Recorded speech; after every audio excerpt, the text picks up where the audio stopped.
Okay, we'll call this meeting to order. Roll call, please, Fernando. Councilmember Rivas. Councilmember Green. Present. Councilmember Beltran. Present. Vice Mayor McCurvey. Present. Mayor Meister. Present. Oral communication, this is opportunity to address the city council on any matter scheduled for closed session. Unless additional time is authorized by the council, all commentary shall be limited to 3 minutes. I'm not seeing anyone. Is there anyone online, Fernando? No, Your Honor, it doesn't appear that we have anybody online with their hand raised wishing to speak. So we're good. Okay, thank you. Moving on, city manager. Thank you, Mayor. Members of the council, we have 3 items on the consent agenda. The first item is Government Code Section 54957.6, conference with labor negotiator, agency negotiator Richard Tree and Juliana Andrade. Employee organizations are the Management and Confidential Series and the Unrepresented.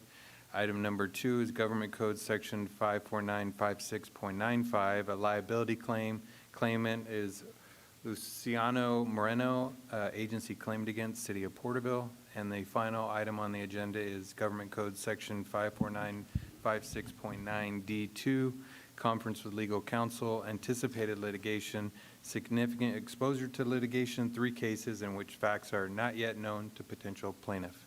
Thank you, sir. Okay, at this time, we'll go into closed session and reconvene at 6:30.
Okay, we'll reconvene to open session and report on any reportable action and taken in closed session. Yes, we have one reportable action. It was for item number 2 on closed session. The council voted 5-0 to approve the claim by claimant Luciano Moreno. And that's the end of reportable action. Okay, thank you. Okay, I'll ask you all to stand for the Pledge of Allegiance led by myself, and then please remain standing for invocation. But before we do that, I'd like to take a moment of silence for our military members who were killed in action in the Middle East. And my heart and prayers go out to family members, military family members, and our military overseas today. But let's take a moment of silence.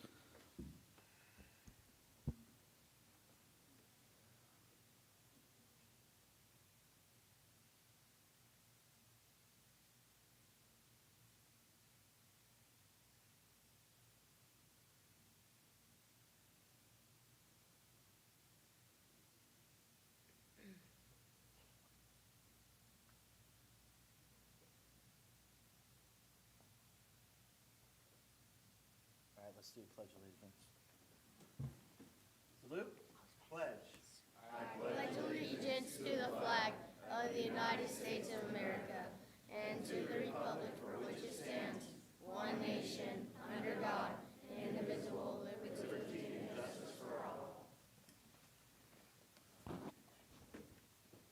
Okay, I'm not seeing anyone for invocation. Please be seated. We have one back there. Oh.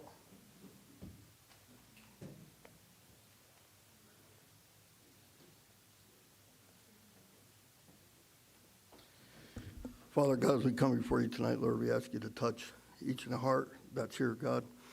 God, you said in the Bible that whatever goes into a man's mouth will not defile him, but whatever comes out of his mouth, Lord, that's what defiles him.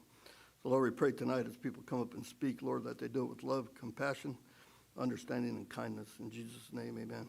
Amen. Please be seated. Oh, Somebody else? No, that's not.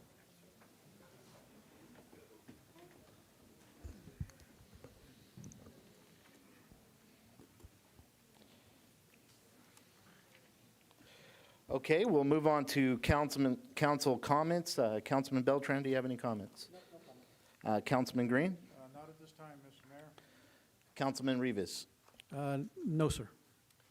Vice Mayor McCurvey? I don't have any comments today, Mayor. Okay, well, I like talking, so I'll go ahead. So 19th, at the Porterville Museum, we had the American Revolution experience here in Porterville. It only traveled to 7 places in the state of California. And it's really just a great honor to go and be a part of that. They had me be a speaker. And I believe this with all of my heart. Patriotism is the cure to the division in our country today. Doesn't matter if you're left, right, brown, white, male or female. We're Americans, and that's what unites us as one. And so I want to continue that spirit as we go forward. July 1st, I met with the Tule River Tribe, the Tule River Council, and we talked about the pedestrian bridge that the city of Porterville, TCAG, and the tribe are working on. It was washed out in 2023, and so we've been helping them along the way. We also talked about regional transit and some services that we can offer the tribe in the future. I have a vision for the sports complex. We brought on an entertainment zone, and I presented this idea to the Tribe Council, and they seemed very excited about. We had Ice Cube come down to Eagle Mountain Casino, and it sold out in 20 minutes. And the problem was capacity. And so what I would like to do is make a motion to expand our entertainment zone to the sports complex. And my hope is that we can work in collaboration with Eagle Mountain Casino and hold an outdoor concert and be able to sell 10,000 tickets while serving alcohol and doing those things, and do an outdoor event at our sports complex for those big talent players like Ice Cube or George Strait or whoever they would want to bring to town. In the long run, it would benefit both the city and the tribe because we'd fill every hotel in the city of Porterville, right? we'd actually create a demand for more hotels. At the same time, not everyone would just go and eat at the casino. They would come and eat in town, right, down on our main street, and it helped our businesses thrive. And so I'd like to make a motion, like I said, to expand the entertainment zone to the sports complex. And then I also would like to look at the language as far as the fees and then the entertainment zone for Main Street, opening up our parking lots as well within the sector. So, for example, like a farmer's market, that may happen. If they're wanting to do something in one of our parking lots, it presents that opportunity for that entertainment zone. That is my motion.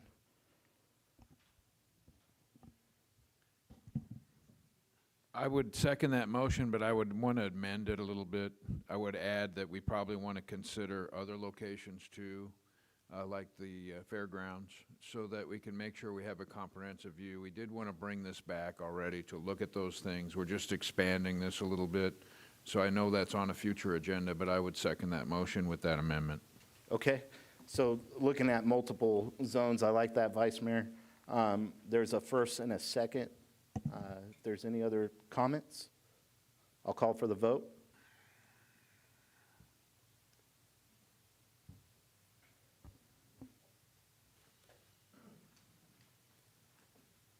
Passes 5-0. So that'll come back as a scheduled matter, and we'll have a chance to look at that.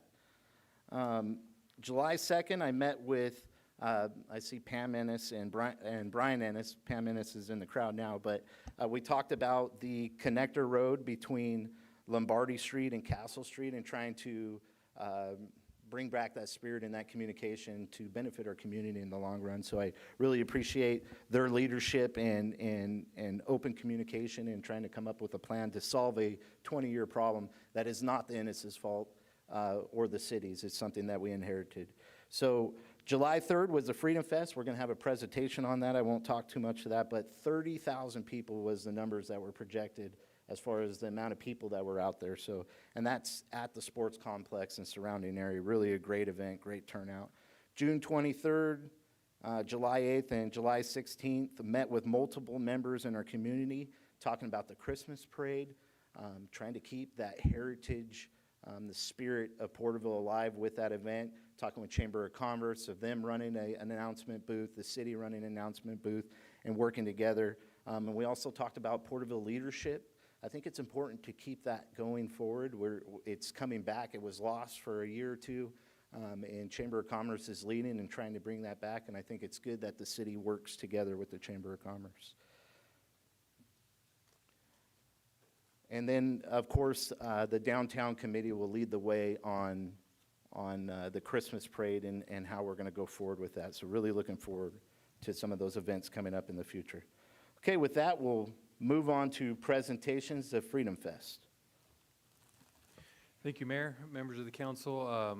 Freedom Fest, like you said, was a very successful event. We had quite a large attendance. I want to pass the time over to Deputy City Manager Donnie Moore, who was instrumental, along with his staff and the rest of the department staffs that participated, and really was all hands on deck from city staff to make this incredible event possible. So, Mr. Moore. Thank you, Mr. City Manager. Just like what you said, it took 5 departments at least to make that all happen. Numerous staff. This is our 14th year doing it. Definitely the largest, probably by about double in attendance. Everything went well that night, and we're looking forward to doing another one next year. I know the mayor is going to add on a little bit more, and then we'll recognize those in attendance tonight that were able to come, that were part of the event. I hope you're talking about the Freedom Fest event. We're going to add on more for next year. I'm just kidding. We'll see. No, it really was an amazing event. The turnout was spectacular. I think it's probably the largest event the city of Porterville's ever put on. The fireworks show went on for 20 minutes. The drone show was awesome. We got to see our new Porterville seal in the sky. Thank you to Eagle Mountain and all the sponsors that helped make that all happen. But city staff, it's you guys are the boots on the ground that did the hard work to make it happen, from police department, fire department, parks and leisure, administrative staff, public works. I know everyone is involved, and it's funny, when I first thought about doing this presentation, I thought, no, there's only going to be 10, 15 people, but ended up being a little over 40, right? So, and I know not everyone can make it. Officers are on duty and whatnot, but I'll just read the wording for the certificate that we have, and then I'd like to present you all with the 2026 challenge coin. This is America's 250. On the front side, it has E Pluribus Unum, which is Latin, and our nation's first motto, Ad many one out of many. And then on the back side is 100 years of charter status, home rule, and our city motto, In God We Trust. So these are specialty coins. There was only 1,000 made, and we have those for you here tonight. But I'd like to read the wording of the certificate. In grateful recognition and sincere appreciation for your outstanding dedication, professionalism, and commitment to the success of the 2026 Freedom Fest celebration. As our nation commemorates America's 250th anniversary and the city of Porterville celebrates the 100th anniversary of becoming a charter city, your hard work helped create a memorable celebration for our community. Your efforts contribute to honoring our nation's rich history, celebrating our city's proud heritage, and bringing residents and visitors together in spirit of patriotism and community pride. The City Council extends its heartfelt gratitude for your invaluable services and thanks you for helping make this historic celebration a tremendous success. Your dedication reflects the very best of public service and exemplifies the spirit that makes Porterville a great place to live, work, and celebrate. So with that, do you have the staff that's here? And then we could give them some challenge coins. Staff, if you can just come on up, the ones that are in attendance, and your department director has certificates that we'll hand out to you for each department.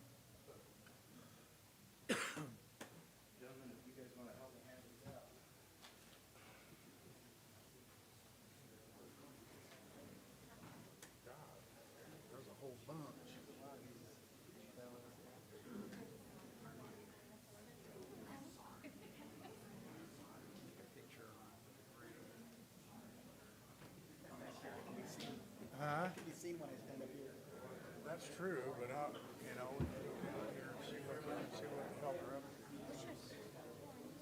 I wish I could get a free coin.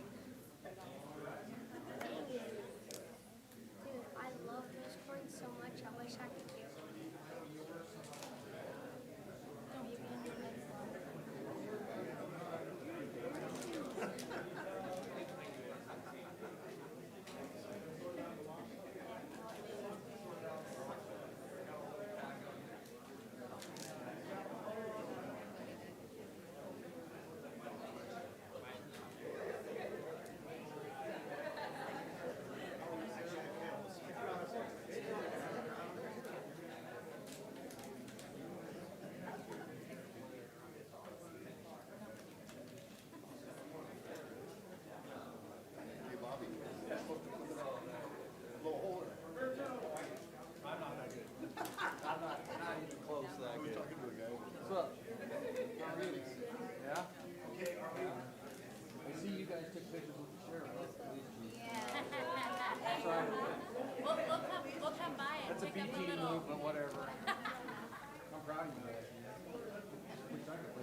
probably wouldn't remember, but the Tri-GPA, you know, Two River Improvement, they have it, somebody wrote it off. It's a 6th on my agenda, but I think it was the 13th. Yeah, the GPA. Well, I gotta just say, that was awesome. They put on a great event, but to the crowd that's here, thank you for clapping for them. It really goes a long ways to support all of our city employees and the hard work they do every day. Okay, moving on to reports. City Commission and committee meetings. Animal Control Commission met July 8th. Is there anyone to report here from Animal Control? I'm not seeing, so we'll move on to oral communication. This is the opportunity to address the council on any matter of interest.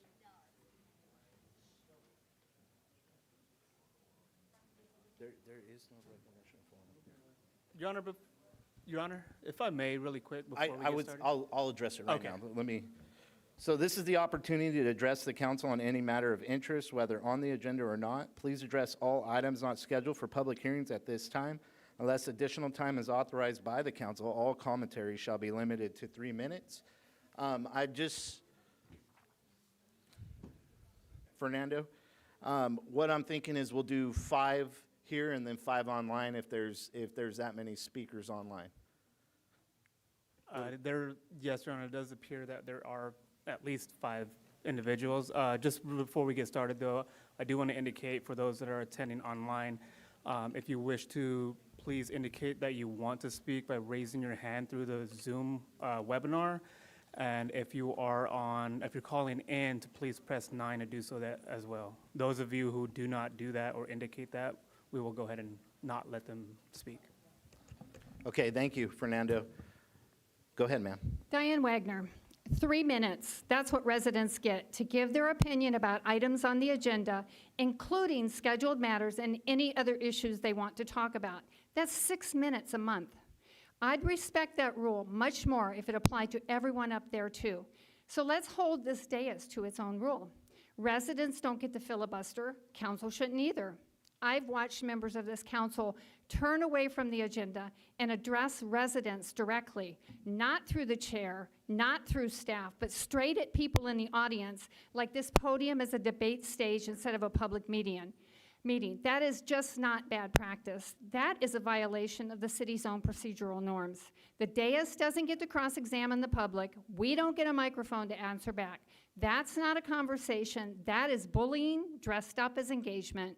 And the lecturing, let's call it what it is. Extended remarks from that dais running well past anything a resident would ever be allowed, drifting off the agenda into whatever grievance or tangent someone up there feels like airing that night.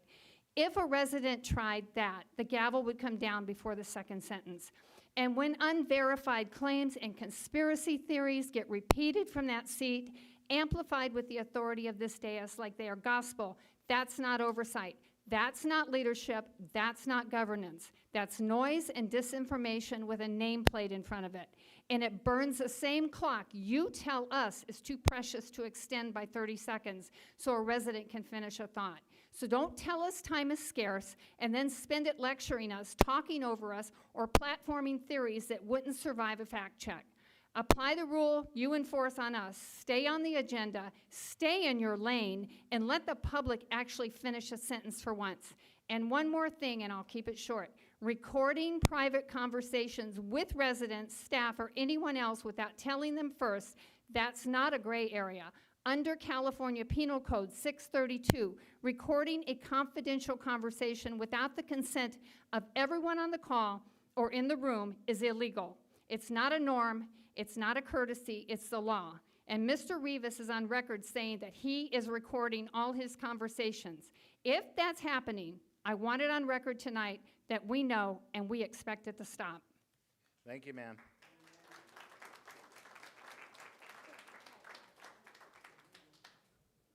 Hi guys, it's me, Alexis. I live here in Porterville. So I did want to comment on Freedom Fest. I did think it was a really great event. The drone show, Mayor, was a wonderful idea. I thought it was probably my favorite part of the night. It was beautiful. However, getting out of the event was a nightmare, you guys. I don't know what happened, but I was stuck in traffic for like an hour. It was a little bit crazy. The farmers market number 43 on your agenda, I personally strongly support it. I think it's something our community lacks completely. And it would give some people who don't have access to fresh fruits and vegetables kind of better access to that, especially if it's right here downtown. Also, number 40 on your agenda, I know that there has been mention of cutting back public comment time and even cutting opportunities for public to talk entirely, but I think a lot of us don't feel that would be right. There's 2 opportunities on every agenda for us to speak, one at the beginning and then one at the very end, which all of us know a lot of people don't stay for, unfortunately. You guys have 3 chances, one at the beginning before this, one right after this, and then another one during other matters at the very end after we speak. I think if you were to squander public comment opportunity, it could be seen as a reflection of disregard for public opinion, and that could be a little bit harsh. Also, I just have a question. What's going on with the bus stops? We just put the two-seaters in, and now we're getting these big bay ones. I know we're getting ready to approve, like, decorating them, which is cool. I think it goes with the theme, whatever.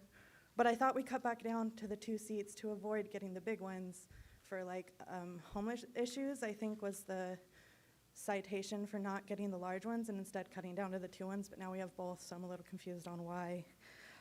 It's a big agenda tonight. I'm really looking forward to your guys' discussions, and I really do appreciate your time and the work you do for the city. So I just want to send my good vibes to you tonight for a good meeting. Thank you, Thank you, guys. ma'am.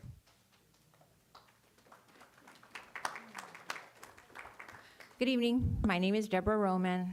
You should have the address on file. I'm here to address comments made by the Vice Mayor at the last City Council meeting. One comment was, you guys are really a small group and it doesn't represent the people. Then he said, I don't know how you appointed yourself as representing the people, and you act like you represent all the people. He went on to say that no King's rallies were divisive and the Pecan group belonged to radical affiliations. Then he stated, maybe get in touch with reality.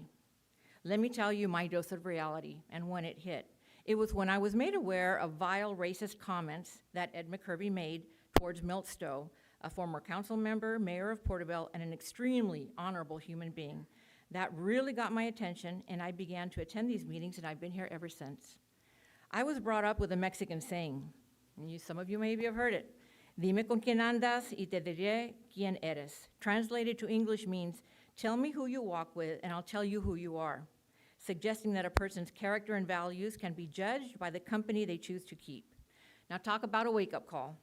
Anyone and everyone that I've spoken to about these comments have felt the same disgust and outrage that I felt. And please correct me if I'm wrong, but no one on this council, along with the mayor and leader of this group, spoke up to invalidate the vice mayor's appalling comments. This situation alone gave room for a lot of pause, and people got a reality check. I can attest that just because there may not be a larger percentage of the community in these chambers for city council meetings means that it's a reflection of what many residents in Porterville think of this council as a whole. Patriotic Americans have peacefully marched, protested, and spoken out for civil rights, women's right to vote, and advocating for the disabled because of the belief that we could be better.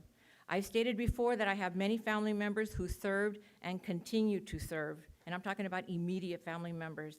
Therefore, as for the No Kings rallies being divisive and Ed McCurvey's belief that local residents bringing up valid issues are affiliated with radical groups is just political rhetoric.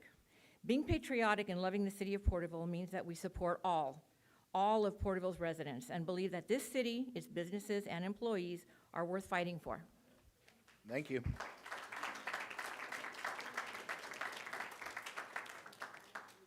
I got good news for you. Every time I watch these things, it's a lot of disrespect coming out of here. My name's Darren Garrett, record. My address is on record, but I'm doing a project down here on Main Street, remodeling a older historical building. And I can tell you that staff, Sarah Weaver, James, Clayton, and the city manager, it was one of the easiest projects that I have done in the city of Porterville. They really worked hard. They really made things go very smooth, you know. The old council, they ran a lot of city businessmen out of Porterville. They made things so hard to get done. You know, even the process of moving a certain business I own, which I'm not going to state too many children, we've gotten a lot of really good feedback. And the city manager worked hard with the state. That's not an easy process, and it takes a lot of time to get done. But whenever you guys, the new chief of police came in, and you could look, and you could see the streets are getting cleaned up, you know? Crime's going down. Homelessness is going down. And, you know, I mean, they never want to give you guys any credit for what you're doing. They just come up here and they're mad because they don't get their ways. A lot of people don't like change. So they should come up here and with respect and kindness, like I just got done praying about, but many people won't accept a prayer at the same time. You know, I'm not the kind of man to tear somebody down. I want to lift everybody up. Even though one council member up there tried real hard to tear me down at one point, I just want to let you know that no matter what happened, I'm still here to lift you up, not tear you down. And that's the way the citizens need to become a Porterville. They need to start lifting each other up instead of tearing each other down all the time. What's going to get accomplished with hate? Nothing. You know, what's going to get accomplished with understanding and love? A whole lot gets accomplished at that point. So I just pray that everyone following me up here, I hope that you have some kind of conviction in your heart to be respectful when you come up here. You're representing our city as citizens. There might be people watching online thinking about moving to Porterville. When they hear all this hatred going on, they don't want to come here. All I can tell you is that AJ, Vice Mayor, the Mayor, Green, the city manager, you guys are making changes and good changes. And I just hope that God be with you. In Jesus' name, amen. Thank you, sir. Your Honor, if you'd like to go to online now. Yeah, that's fine. Those of Hold on, you ma'am. those of you online, please remember to go ahead and raise your hand. For those of you who are not, you won't be called on. This is your time now.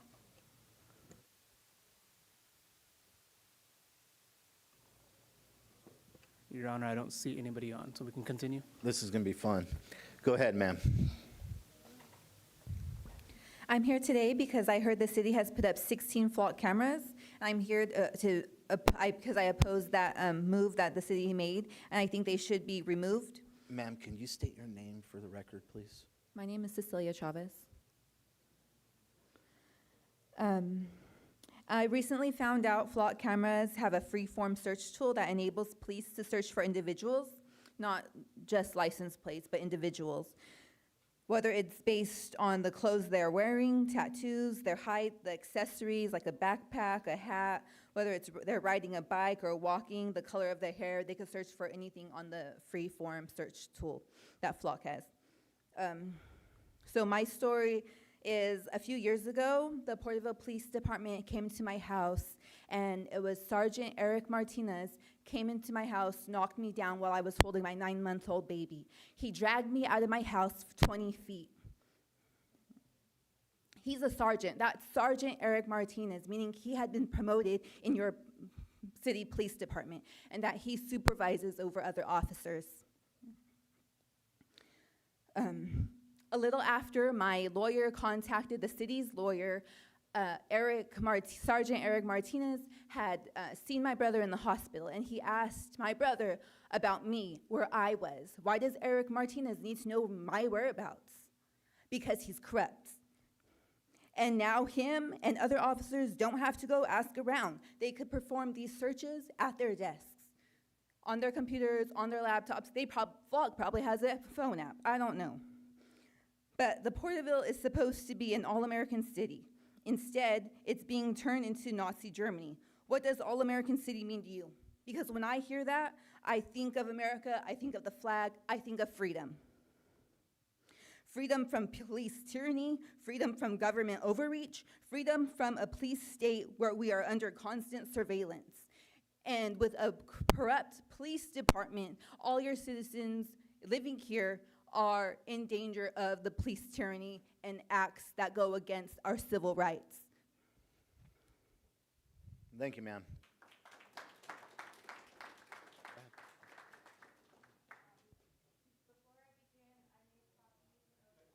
Hand it there.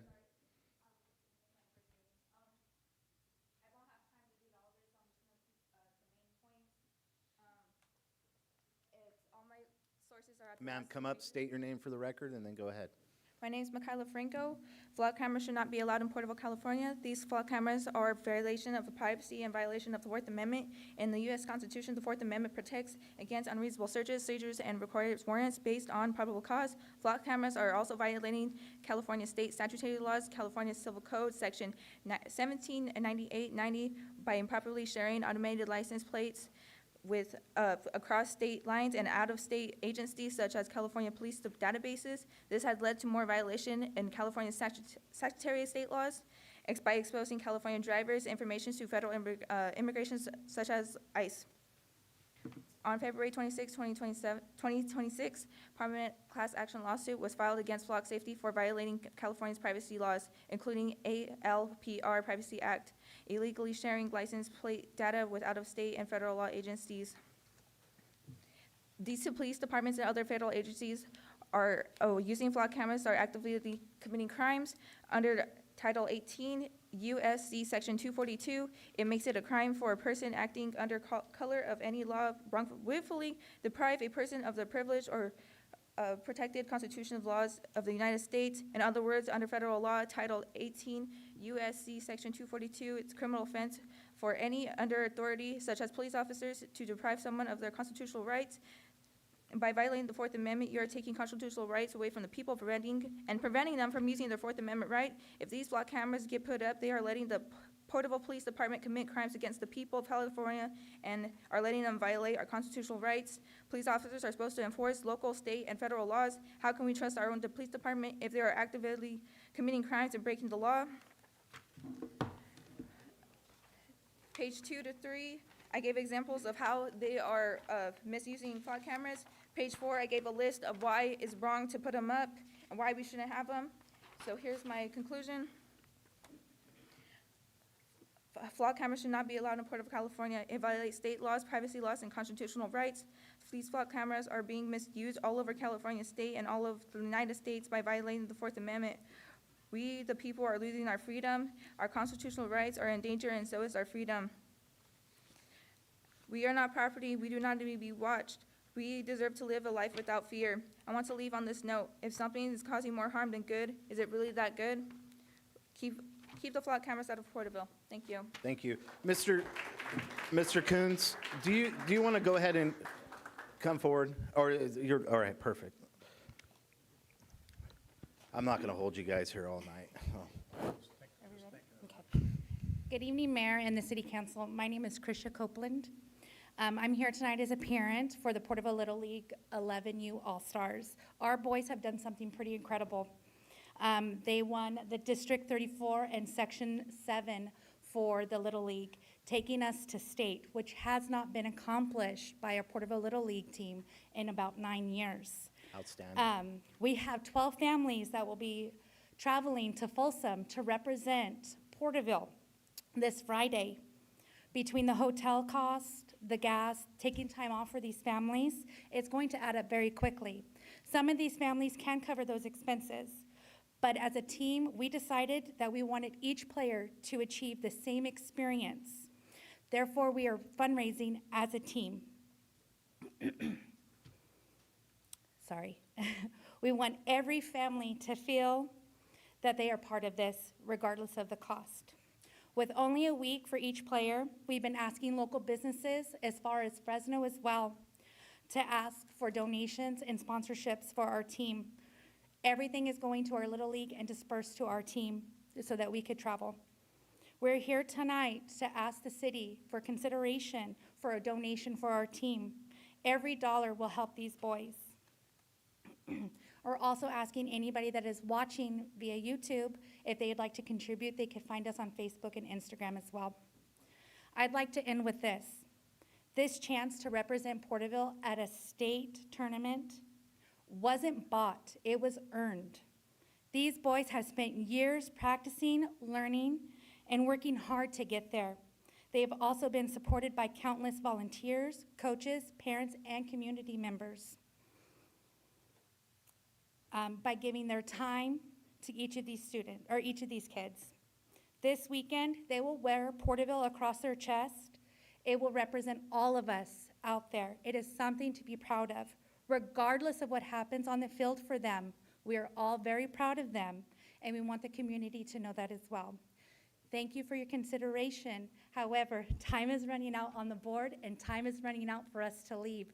So if you're able to make a motion or look into that matter rather quickly so that maybe we could have some type of donation or sponsorship from the city, we would greatly appreciate it. We do have several boys here today to support their team, as well as our head coach, Ryan Coons, has done an amazing job. We are undefeated in both tournaments that we have went for within the section and the district. That is an awesome achievement for every single one of these boys. Thank you. Thank you. Outstanding.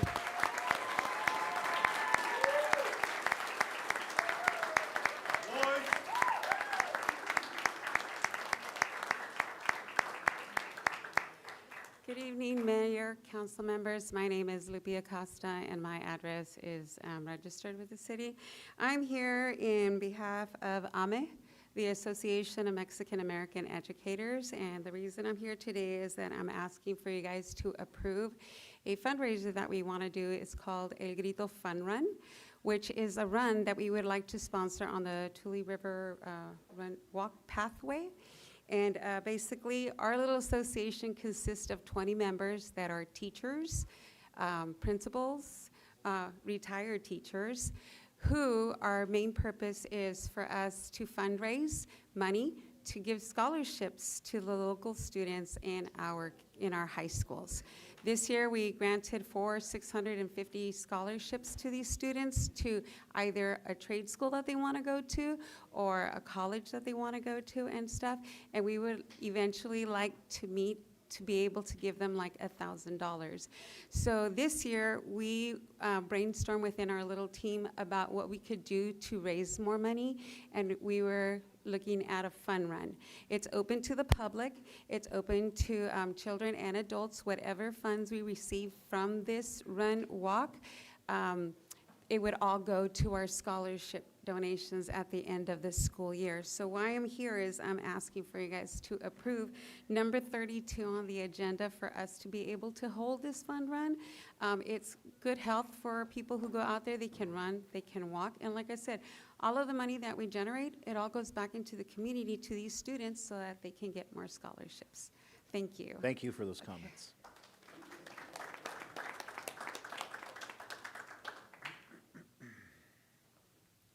My name is Jacob Walker. Once again, I'm here to talk about the flock cameras. They are fundamentally unconstitutional under the Fourth Amendment and an infringement on our individual liberties. I have some good news. LAPD just canceled their flock contract over civil liberty, privacy, and data security concerns, including a 32% error rate in stolen vehicle alerts. The Supreme Court also just made a ruling that strengthens our protections under the Fourth Amendment. I'm quoting Chartry versus the United States. In Carpenter, referring to that case, this court held that accessing cell site location information constitutes as a Fourth Amendment search because, quote, individuals have a reasonable expectation of privacy in the whole of their physical movements. The court reasoned that CSLI provides a detailed and encyclopedic portrait of a person's whereabouts, and with that, an intimate window into a person's life. But Carpenter refused to apply the third-party doctrine to CSLI, and no good reason exists to reach a different result for location history, which is them saying that CSLI and location history are virtually no different. In layman's terms, accessing location data qualifies as a Fourth Amendment search and is therefore subject to the judiciary process.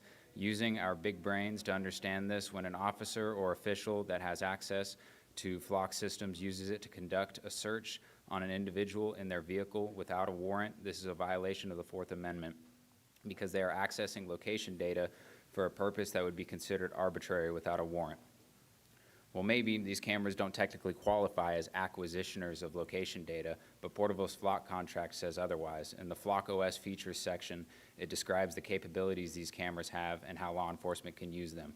License plate lookup is a feature where officials can look up specific license plate location history captured on flock devices. It doesn't get much more clear than that. The argument, as far as I've heard, for these cameras is that it helps solve crime. I find this argument not backed by research and childish. Crime is not the result of a lack of surveillance and gun power. People will just get better committing crimes behind the cameras. If more surveillance made people safer, prisons would be a safe place. Crime is committed because life is hard and someone may be unhappy in their circumstances and don't have the proper tools psychologically or financially to find the right path. So the obvious solution then is not to wait for them to commit crimes and catch it on a camera, but rather help them get a leg up and on the right path.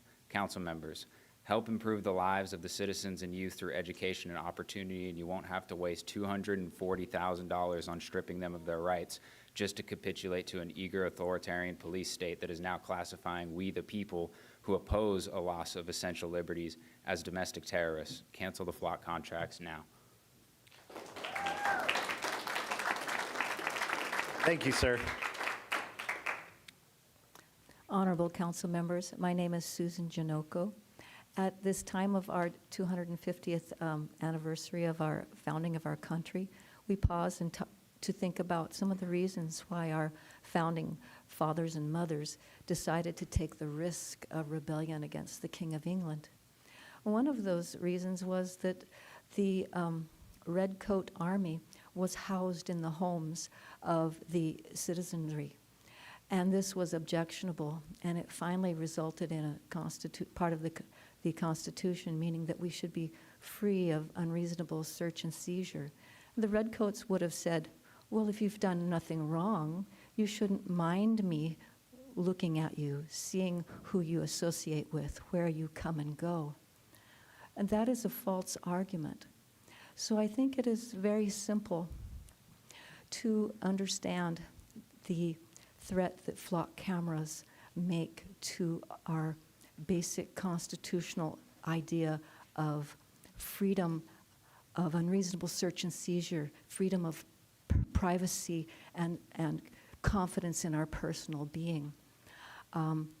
If flock cameras were available at the time of the Revolution, they would have had William Penn watching his buggy going to a bunch of meetings, and they would know who was plotting against the King of England. So I think it's very simple.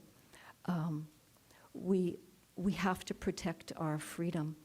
And most of us here were graduates of Porterville schools, and we were all required to read the book 1984, which was originally going to be titled 1948.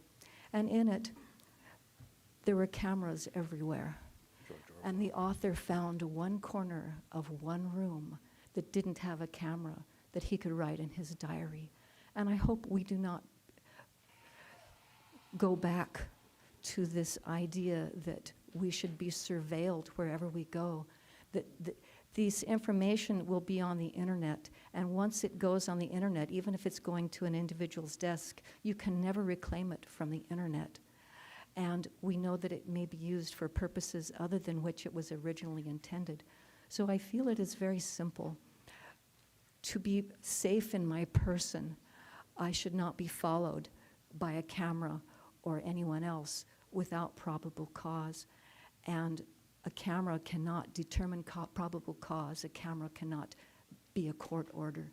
So I think with this simple thought of retaining our freedoms in alignment of our 250th anniversary, I ask that we cancel the flock contract respectfully. Thank you. Thank you, ma'am.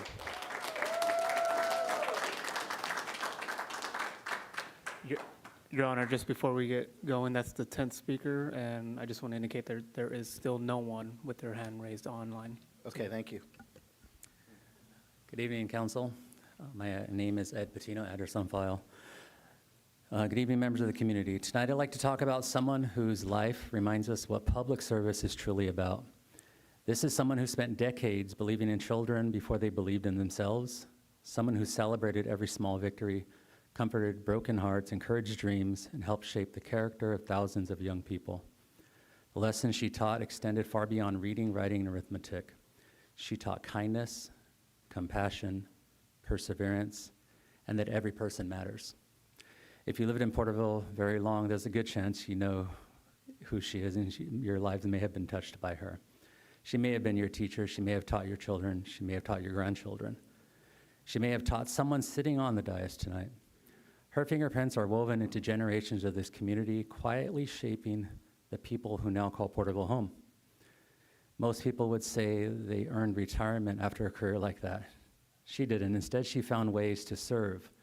She has continued bringing neighbors together through community events, volunteering her time and reminding us that strong communities aren't built by buildings, roads, or budgets. They're built by people who care enough to show up for one another. Watching a life like hers is a reminder that leadership has never been about holding a title. It's about earning trust. It's about listening before speaking. It's about remembering that every voice has value. Whether you're teaching in a classroom, volunteering at a community event, or sitting beyond the council dais, leadership is ultimately the same. It's a responsibility entrusted by the people, and it begins by listening to them with respect, even when opinions differ. The citizens who fill these seats tonight aren't obstacles to government. They are the very reason government exists. They are the example she has set throughout her life. She isn't a council member. She isn't asking for recognition. She's simply a member of the community who has spent a lifetime making it better. She's a devoted wife, a loving mother, a proud grandmother, a mentor, and a friend. But I believe her greatest title will always be teacher, because even today, she's still teaching all of us what a life of service, humility, and compassion looks like. So tonight, I simply wanted to say thank you to someone who has given so much to Porterville and asked for very little in return. That remarkable person is Diane Wagner. Thank you, Diane, for leaving Porterville better than you found it, and thank you for your time. Thank you.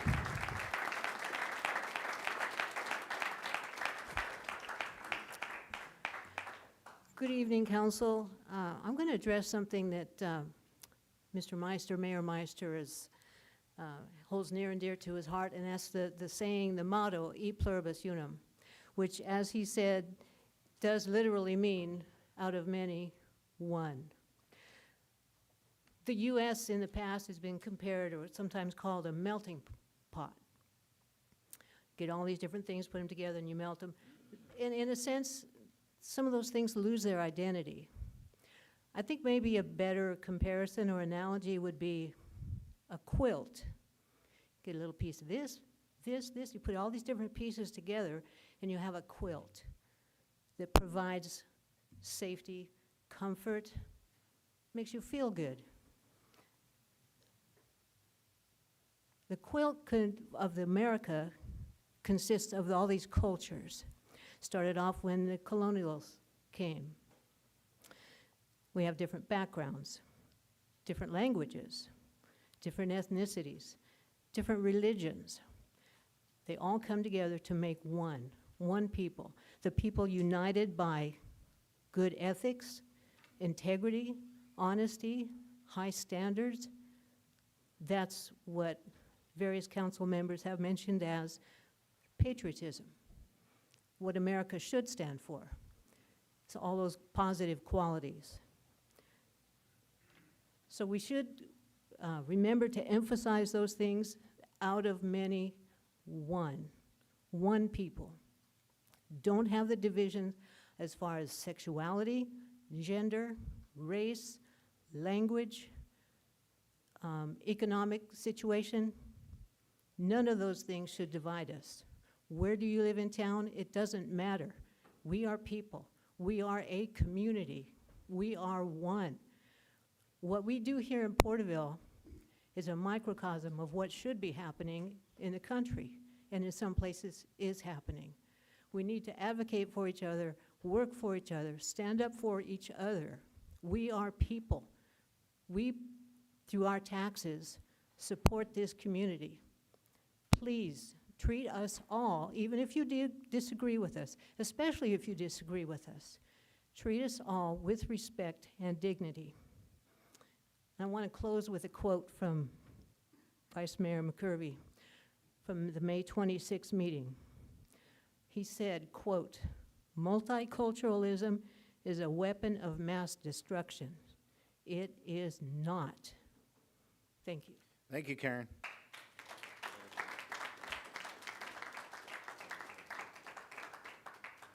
Talk about multiculturalism between my parents. They spoke 7 different languages, but when they came here, we had a person in government that didn't allow them to even teach us one language. We don't want to go back to those times. I can't speak enough about everybody in this room, everybody please state listening. your name for the Sorry, record, Jean please? Vafiatis, name on record. I can't stress enough, if anybody who's listening, watching, streaming, whatever, please read Project 2025 and read up on white Christian nationalists. And you will see a lot of comparisons to what you've been hearing and seeing in this chamber in the last year and so. Also, I saw in a paper, you're gonna put another $5,700 into this chamber, repairs, renovations. And now you wanna do block cameras over 200,000?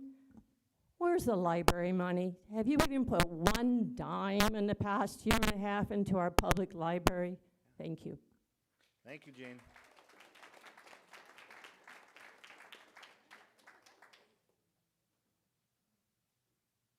Carlos Rodriguez. Hello, members of the community. My name is Carlos, and I'm a long-term resident of Porterville. This past December, I attended a conference in Oakland focused on issues being faced by boys and men of color in California. One topic that piqued my interest was on flock cameras. Up until this point, I had never heard of them, but community leaders shared how flock cameras are essentially a tool of mass surveillance. They collect massive amounts of data on low-income communities of color. They track the information of license plates and the daily movements of groups of people all across this country. Community members in Oakland were on the winning side against flock contract renewals, which was great news to hear. I mean, what a nightmare, right? I thought to myself, nothing like that could ever come to Porterville. The city council would never bring a tool for mass surveillance and a general violation of our civil rights into our home, our city, which has a lower property and violent crime rate than statewide averages, despite what people appealing to your sense of crime would have you think. The American Civil Liberties Union put out a piece earlier this month highlighting how Flock has been exposed for lying about the type of data it collects, as well as the availability of this data to any federal agency who requests it. Flock is not a reputable company, nor is the concept of spying on community members of Porterville a viable solution to a fictional issue of crime. Oshkosh, Wisconsin, a city with 66,000 people, was able to cancel their Flock contract within 1 day after realizing Flock representatives were not truthful about operations and data collection. Pro-Flock representatives may tell you that only criminals have to worry about increased police surveillance. For those who believe that, listen to this. Stanford researchers analyzed nearly 100 million traffic stops and found that black drivers were about 20% more likely to be stopped than white drivers. Once stopped, black and Latino drivers were searched at higher rates, with officers requiring less evidence to search them than white drivers. With that, we do not need increased surveillance and policing in this city that only leads to increased harassment of communities of color. Our people are decent, and pointing at singular crimes of opportunity do not reflect a need to surveil entire communities. We currently have a petition with over 300 signatures, which will only grow, and with this, we, the people of Porterville, require that 1, you release all financial information pertaining to your new contract with Flock, and 2, you immediately terminate the contract. Good night. Thank you, sir.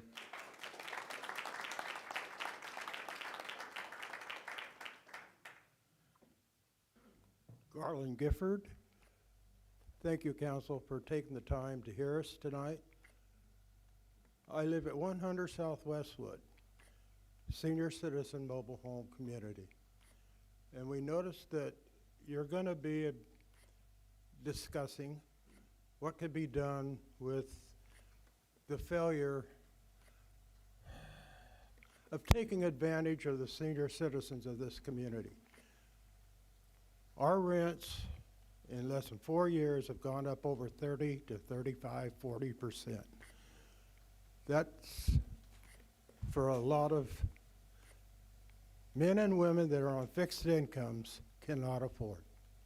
So what do we get? We try to write letters, we try to phone, we get no response. We're hoping that you'll look into it for us, and we know we aren't the only ones in this area this is happening to. We hope you'll look into it for us. Maybe you can find some answers for us. We expect any owner that has property to make a profit. but they're taking advantage of the seniors, and I can see, looking at all of you, you almost are there too. So you might want to consider what can be happening to everyone. So we appreciate you hearing it and looking into it for us all. Thank you. Thank you. Your Honor, really quick. Yeah, go ahead, Fernando. Since I was the fifth speaker, I just want to let you know that no one's raised their hands at all, so. If someone raises their hand, then cut in, okay? Go ahead, sir. Hello, my name is Gavin Lamborina-Blackwell, and I am here to discuss my questions, or really my concerns about the flock cameras and how they're used. Flock cameras have had abnormal functions. Like recently, police have been using flock cameras to stalk people. They've been going in through the systems, and they've been using their abilities as police to abuse this power that they have. And I'm not saying that all cops are bad. You see, it's not all black and white. There are some people, some bad people, who wish to be cops simply for the power, and I fear that this is going to be abused by people like that. Aside from that, Christiana Elser was a woman who faced police charges when a flock camera falsely accused her of stealing a package from a town in Colorado. Christiana had evidence that she wasn't at the place that the flock says, but still, even that wasn't getting through them. They believed the flock cameras over her. She had to take this up to her attorney, and you think this might be a one-off thing, but what if it happens to you? It could happen to anyone here. These flock cameras aren't up enough. They aren't to the level that they should be, and they are not administrated the way that they should be. This is not a debate of left versus right. This is a debate of two sides. It's for the few who want the flock cameras and for the many that don't. That is all I have to say. Thank you for your time. Thank you.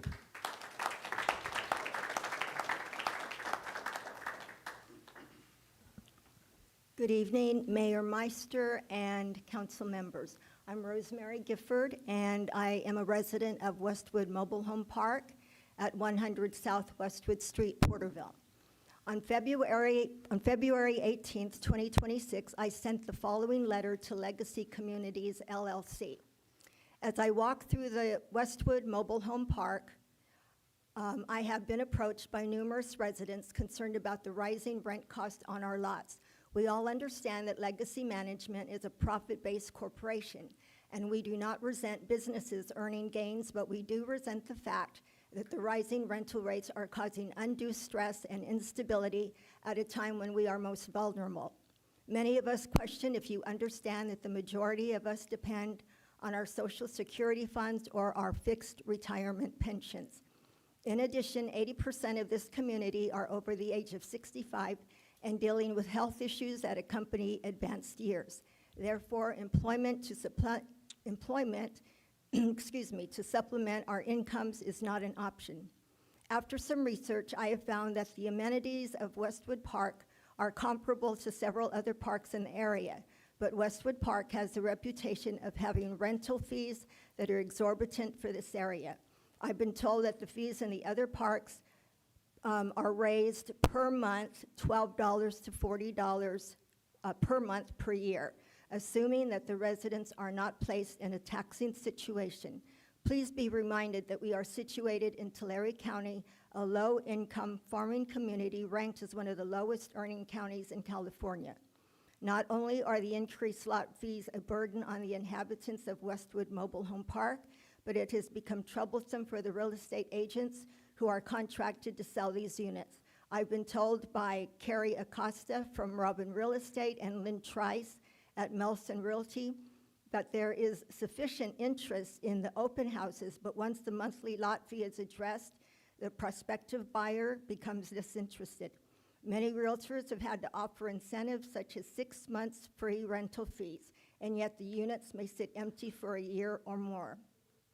As astute business people, you must realize that this exudes an undesirable atmosphere for the park. Also, this incentive limits the agent's commissions as well as decreases the available funds for the seller so that their options for alternative housing are affected. Also, I want to notice that on December 9th, 2025, Senator Maggie Hassan, a ranking member of the Joint Economic Committee in Congress, pressed 6 corporate owners of manufactured housing communities for answers on affordability and living conditions for their residents. And this included legacy communities. Thank you, ma'am. Thank you. Thank you for listening.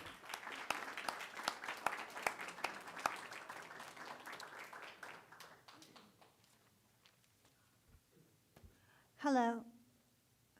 Hello, my name is Mary Sullivan. I am a resident here in Porterville, California. I have some concerns about Flock camera. The first point that I wanted to discuss is the fact that Flock quietly removed its "we won't sell your data" promise, and that looks incredibly suspicious to me. Flock, pre-February 2026 contract terms stated flatly, Flock does not own and shall not sell consumer data.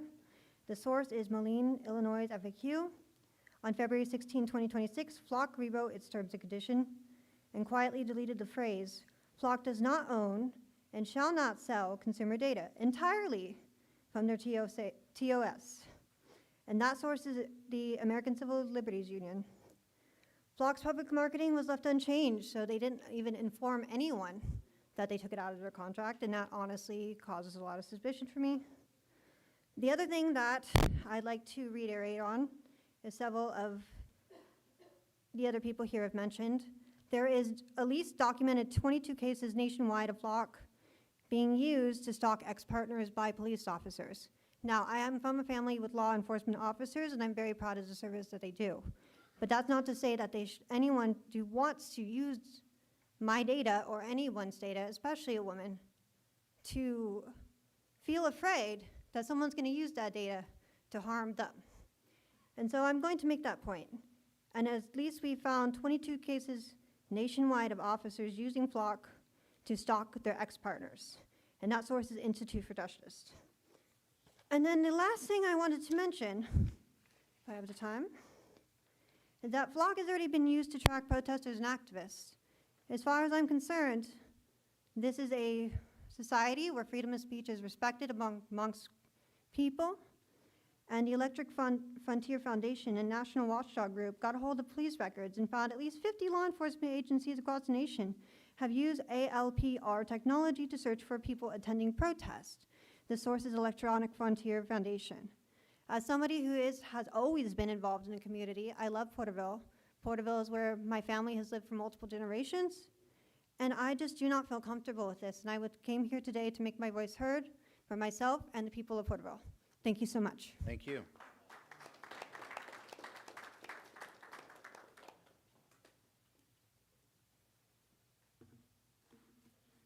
Hi, my name is Lynette Christensen. My husband and I are residents of Westwood Village Mobile Home Park. First of all, we want to thank you for taking the time to implement or decide whether you're going to go forward with researching and implementing a mobile home stabilization rent for mobile home parks. My husband and I first moved into Westwood Village in 2017, and at that time, we wanted a safe and affordable place to live. We lived in the country. We both retired, and we assumed the previous owner's lease. It was a 5-year lease, and the lease stated that each year they would increase our rent, and it would be tied to the consumer pricing index. It would never go any lower than 3%, but it would never go any higher than 8%. So that was great. So when in August the 31st, 2021, the new company, Legacy, bought the mobile home park, and they immediately raised the base rent to $675 a month for new residents, and since then, the rent has gone up to $930 a month for new residents. Now, they honored our 5-year lease for the old residents, but and they were still tying it to the consumer pricing index, but they were making a ton of mistakes on the residents. Mine was at one point, they charged me 7.1%, and it should have been 4.9%. They charge one of our residents 9%, and it cannot never go over 8%. So we've had numerous mistakes, and if we caught them, we took them to management. They corrected them. But a lot of the residents didn't understand the rent increase, so I don't know how many that they raised the rent without, with the wrong amount. Anyway, so once they took it over, once my 5-year lease was up, they gave me a 1-year lease. They raised my rent 18%, so it went up $119 a month, each month. My neighbors went up $225. She was paying $556 a month, and it went up to $785. Was a 41% increase. So after our 1-year lease is over, it's going to go month to month. And from what our management told us was that when it goes month to month, they can raise our rent twice a year, and they can raise it to whatever they want because there's no rent control whatsoever.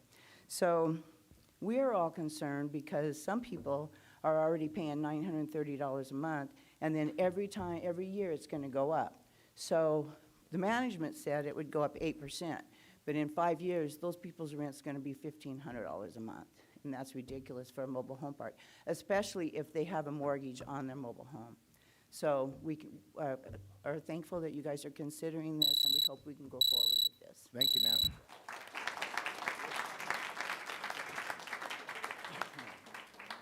Hello.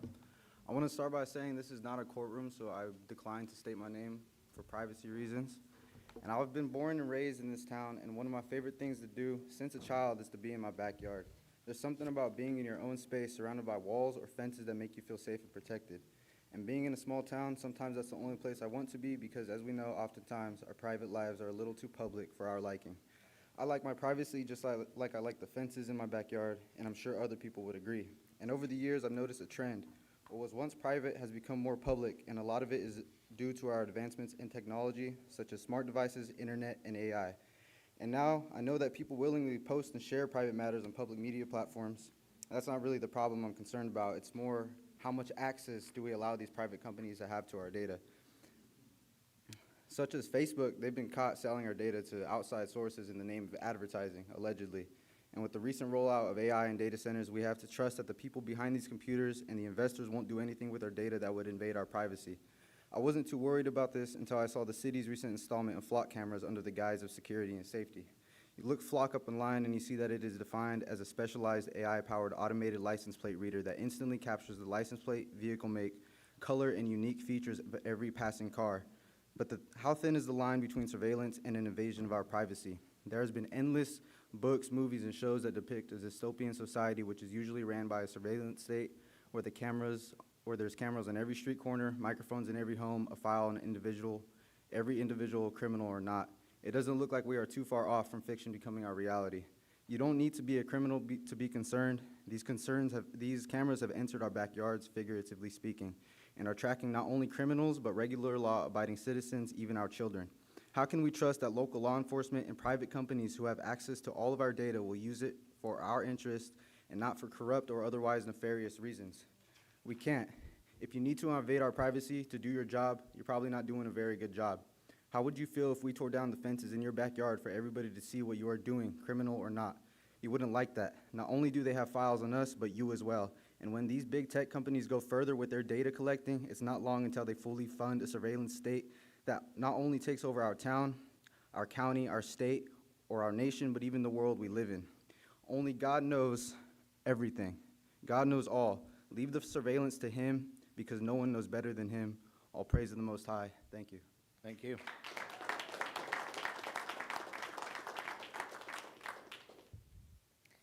Hello, my name is Roxanne, raised in Porterville. I am a U.S. Navy veteran, and I served for 6 years, proudly representing Porterville as I came out of this town.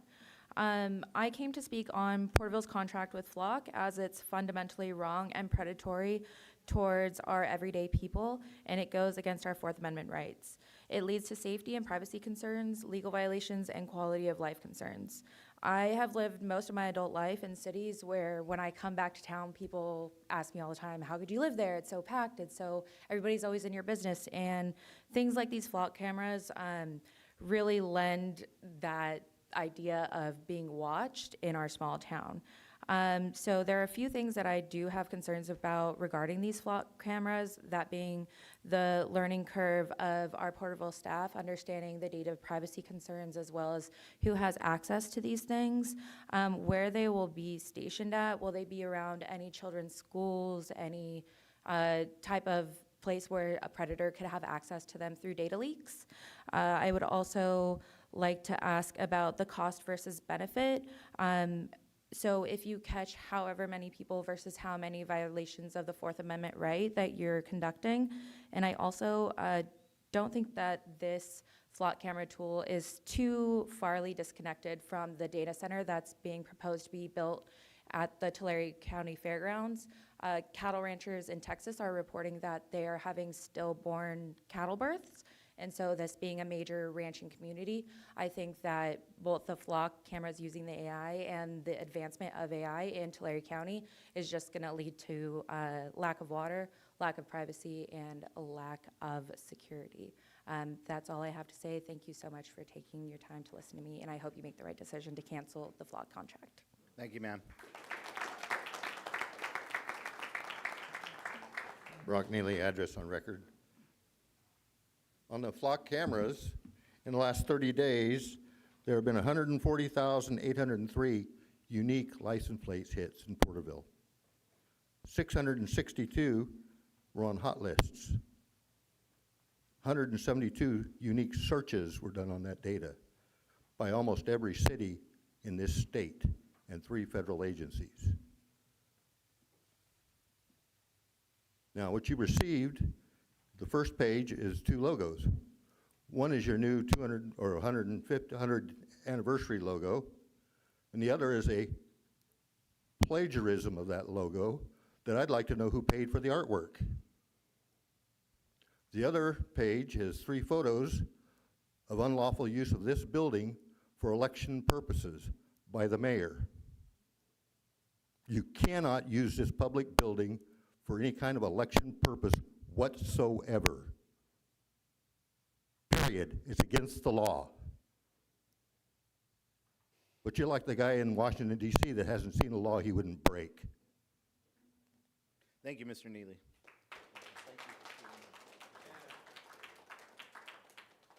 Your Honor, if I may, we do have one individual online wishing to speak. There is someone online? There is somebody Go online. ahead, sir. I'm gonna go ahead and bring them in. Give me one moment. Mr. Don Wabach, you have 3 minutes starting now. Thank you, Don. My address on record. I'm just wanting to share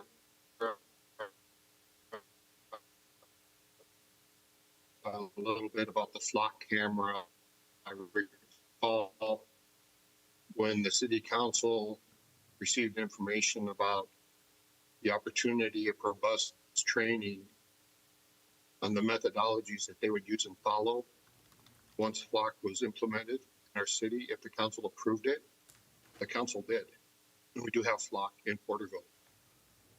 A number of months later, after it was approved, I was driving on Henderson towards the 65, and I noticed police activity at a Shell station. As I drove closer to the Shell station, I saw our finest police officers with guns drawn, pointing at a vehicle, and an individual outside of the vehicle who slowly walked backwards, got on their knees, and was arrested.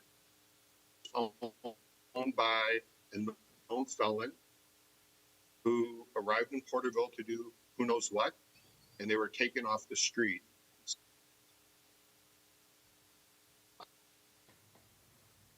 I have full faith and confidence in our police department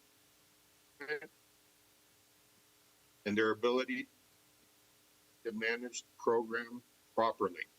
I cannot speak for other jurisdictions, counties. They will continue to find people that probably shouldn't be in our town and get them off.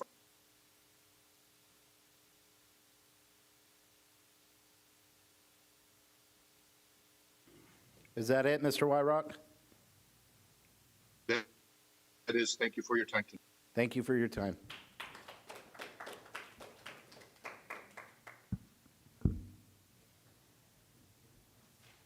That was it, Go- Your Honor. Go ahead. Go ahead, ma'am. In one of Mr. McCurvy's recent pieces in the Recorder, he stated that ignorance and apathy are our greatest enemies. To quote former President Obama, when ignorant folks want to advertise their ignorance, you don't really have to do anything, you just let them talk. And man, do you guys like to talk. Mr. Meister wants to know why the city didn't do a privatization study prior to the rate increase, except the city did do a privatization study. He had it in his hands in 3 different forms at the August 2023 rate study session. I stood up here weeks ago and told you there was an analysis of outsourcing done in 2021. Mr. Rivas said I didn't know what I was talking about, and all Mr. Meister could comment on was how intimidating the 218 process is. Maybe that's why he didn't know it existed, because the process was so intimidating, or maybe you just didn't listen. Mr. Meister also predicted the future, saying that AB 1436 would be amended to exclude the private haulers from the EV regulations. Well, that amendment failed on July 1st, and now municipalities can no longer avoid the clean fleet obligation by outsourcing. In fact, outsourcing will only add to the city's compliance obligations. Guess you weren't that clairvoyant after all. And no, Mr. McCurvey, the fleet and manpower don't need to be doubled, because the majority of the fleet, electric or otherwise, don't need to travel all the way to the Woodville landfill, because they can dump at the city's transfer station. You know, the one located at the courtyard, permitted for up to 500 tons a day. So what's your next excuse? Or maybe you need to ask Caglia or Mr. Crocker, since they seem to be the ones holding your hand and spoon-feeding you the information, kind of like the RFQ Mr. Crocker doctored up and sent to Mr. Tree 2 days after you switched directions from an RFP to an RFQ. You seem to forget that this council exists to aid in the conduct of the people's business, not to further your own agenda or line the pockets of your cronies, or try to shut the people up when they call you out on your deceitful, inappropriate, unethical, ignorant, apathetic, incompetent ways. Your ignorance and apathy have indeed become this city's greatest enemy, and the only trash that needs to be outsourced around here is you. Thank you, ma'am.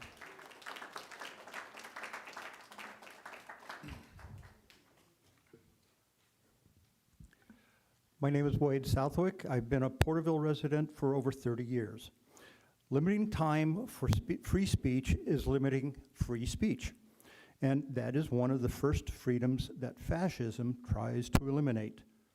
If there are so many people who have something to say that it takes a long time to get through them, then maybe you should be paying attention to the dissatisfaction that may be implying.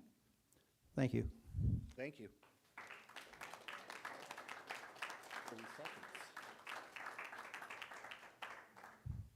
Good morning, City Council. I'm Bobby Lackey, representing the Rescue Mission. I'm here to give our second update of our Project Safe Sleep initiative. Well, right here, what I have is an invitation to our graduation we're having this Saturday at the Chima Community Center. So we have 4 people who are graduating our program. They completed 18 months. Chris Strack, the one who's usually here with us, he helps us with Project Safe Sleep. He got a job, so he can't be here tonight. But I'd like to say that, you know, amazing things happening at the Rescue Mission.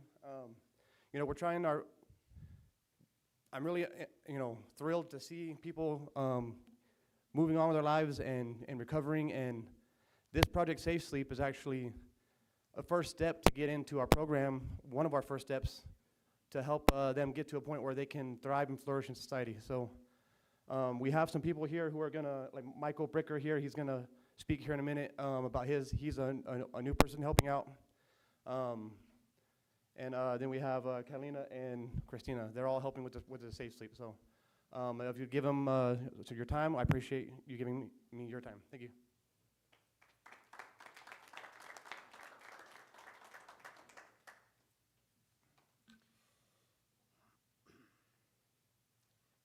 Good evening, everyone. How's everyone doing? My name is Michael Bricker. Thank you for allowing me to come out this evening and speak on behalf of our Porterville Rescue Mission Safe Sleep Project. Since our last update on May 5th, 2026, we have welcomed 367 actual tenant stays bringing our total to 859 tenants filled since the project began. During that same time, 4 men and 3 women have taken the next step and joined our recovery program. That brings our overall total to 9 men and 6 women who have entered the program through the relationships built at Safe Sleep. These numbers are encouraging, but they only tell part of the story. The real success of Safe Sleep is the positive impact it has on the people the Lord has provided for those that are in the ministry. Our goal has always been to provide a safe place for people who feel hopeless and just miserable, pretty much, so they can see that there is hope and that they are seen, valued, and loved. For 12 hours each night, we provide a drug-free environment. 12 hours may not sound like much, but to some struggle with addiction. Those 12 hours can be a huge step towards change. They offer a time to rest, think clearly, and begin believing that a different life is possible. One of the most amazing things to witness is seeing people slowly let their guard down. They bring smiles, they also have conversations, and simply be themselves once again. These moments remind us why this works does matter. We also need to remember that every one of us in this room, and really everyone in Porterville, faces some kind of addiction or affliction or some type of homelessness. The difference in that many of us have families, friends, or a support system to help us through difficult times. Many of the people we serve don't have that, pretty much have nothing at all. So today I want to challenge our community. Let's be that support for those who have no one or nothing at all. Let's come together and show people that our past doesn't define them. No matter their race, their struggles with addiction, the hardships, or their financial situations, they deserve compassion, dignity, and hope. Together, let's continue to make Porterville a community where no one feels forgotten or left alone. Let's come together as one family and, in a sense, become one big safe sleep. Thank you, and God bless you. Thank you.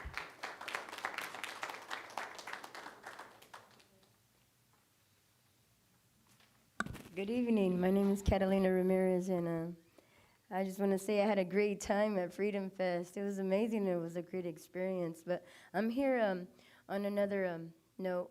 I'm here from the Porterville Rescue Mission, and we're targeting homelessness.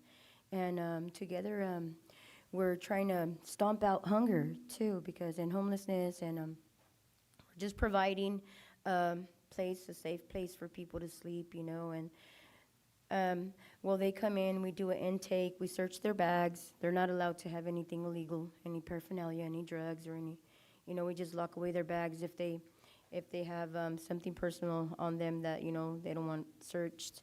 But we give them something to eat. They can drink some coffee, and give them some water, some ice cold water, and some snacks, and then we assign them a tent.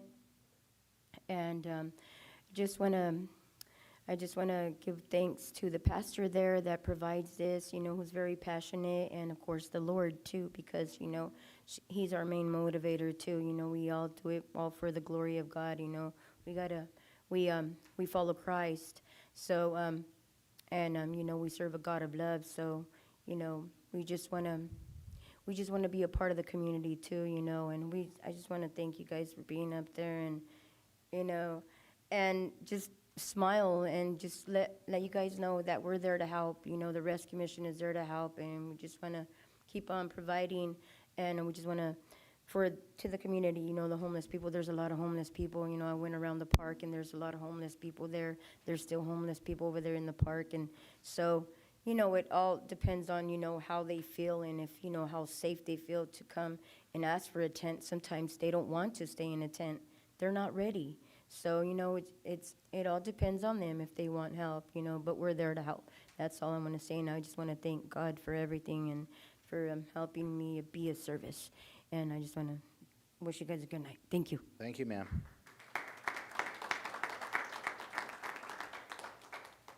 God bless you guys. You know, I'm with the mission. I make the Safe Sleeps, their coffee, their breakfast, make sure their tummies are full. You know, it makes me really feel really good to be able to talk to them, to be able to make them smile and make them feel good for the Lord. You know what? That's the best thing you could ever do for them, and to let them know that God loves them. Amen. Amen.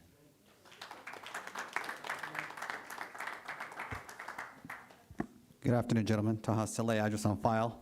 I missed you guys. I didn't know what to do for like 4 weeks. I'm glad we're back. I'm glad we're back. As far as business in front of you, 34, the renovation looks great. Looks really clean. You know, good job. I am concerned at the extra $5,000. It sounds like what I've been hearing on and off is we don't got no money. We need to tighten the belt. We've had to leave some positions unfilled, so maybe this is something we can wait on. Maybe there's another way we can do this, you know, for less money, maybe a sign or something, donation, but it sounds like we don't have the money. You might be considering giving some money to Little League. Maybe that's an opportunity to maybe postpone on this and give it to them. I know a lot of people in the community hearing that presentation tonight are going to step up and give money for those kids, so they're not going to go without, that's for sure. 35, I'm curious about that one. Approval of the mayor's request to prepare a courtesy water leak adjustment. If you guys decide to do that, will there be will that go back a year or two? Because I know I brought something, I had a leak. I think you remember that, Mr. Tree, you know? It was my donation to the city, I guess, for recharging. So if we're going to give refunds, you know, I don't think we should, but, you know, I could take that $400 and give it to Little League maybe. And 37, so I just read this real quickly. This is approval of the vice mayor's request for, you know, to strengthen the unauthorized camping. There's a long list of places you can't camp. Where can they camp? Do we have enough beds? I know when the Armory was open, they had to come off the street, I believe. But now that the Armory's closed, do we have enough beds? And can we do that? So, and if not, where can they go? Because my concern is we're going to police this and criminalize being unhoused. And I don't know if that's working. Lastly, on some good news, I've sent Mr. Tree a flyer. I was going to print one out, but I want to save some trees and some ink. We are, as a part of the National Association of Convenience Stores and the Red Cross, we are participating in our third year of 24/7 Day. This is something that started during COVID to honor those people that showed up when we were all holed up, you know. So that's our police, our fire, our first responders, our ambulance, our hospitals. We've sent emails to everybody. I don't know if Mr. Rader got one in his department. I know I sent it to the young lady that handles your yeah, so we just. Please address the council. Oh, my apologies. Yeah. So we hope you'll come by and just run us out of hot dogs and burritos. We've got the real good Nathan's hot dogs, so you know they're going to be the good ones, and we don't skimp on that. So we would hope you'd come by. I'm proud to say we're the only participating store in the Porterville. There's like 3 stores in the county. This is very popular on the East Coast, but we've been raising the bar. We're giving out free meals, so please, this is an invitation to all of our first responders. Please come by, city staff. We're going to make it for everybody. Come by on this Friday between 6 a.m. and 8 p.m. to come get a free meal. Thanks for your time. Thank you. Greg Shelton, 88 North Wilford Drive. What the flock is it with these cameras? I had some people call me about this, and I'm kind of ambivalent to it. I thought, so what? I'm not doing anything. They're not going to be disappointed if they follow me. But I read some stories subsequent to that. A gentleman and his wife going through a divorce, and he had stalked her about 116 times in 2 weeks. And I was a bit concerned about somebody's access for that. I could see now how it could be abused. So, and from listening to some of the people here, I'm starting to have a change of heart on it. I don't know where it is. I'd like to see where it goes, but I'm not as ambivalent as I was before. Number 17 and 18 is authorization to distribute requests for qualifications for call for right-of-way and appraisal consulting services. And number 18, qualifications for escrow. This is, I think this is a great idea. I'm glad staff brought this up. The way it was set up before is that you're required to apply to be considered, and then people have went out of business and no one's bothered to ever renew it. So pretty soon you went from 5 or 6 people to 1. And, when we have one to pick from, they set all the prices, and because of the way our charter or whatever is set up, we have to follow these procedures. We can't just opt for somebody else. And it's getting really expensive, and it's getting very cumbersome. So I'm hoping that, and after reading these applications for the RFQs, they're like an English essay. Maybe we can just say, listen, if you're a licensed, accredited escrow company, man, you're in. If you want to put a thing, you're in. But because you're going to dissuade a lot of people. I thought, well, I'll do this. I'm like, I'm not going to do that. It's too much work.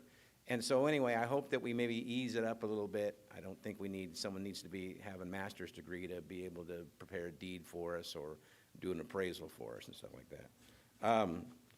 Number 22, all right, man, we are going to fix that code, or we're going to start purging that code anyway.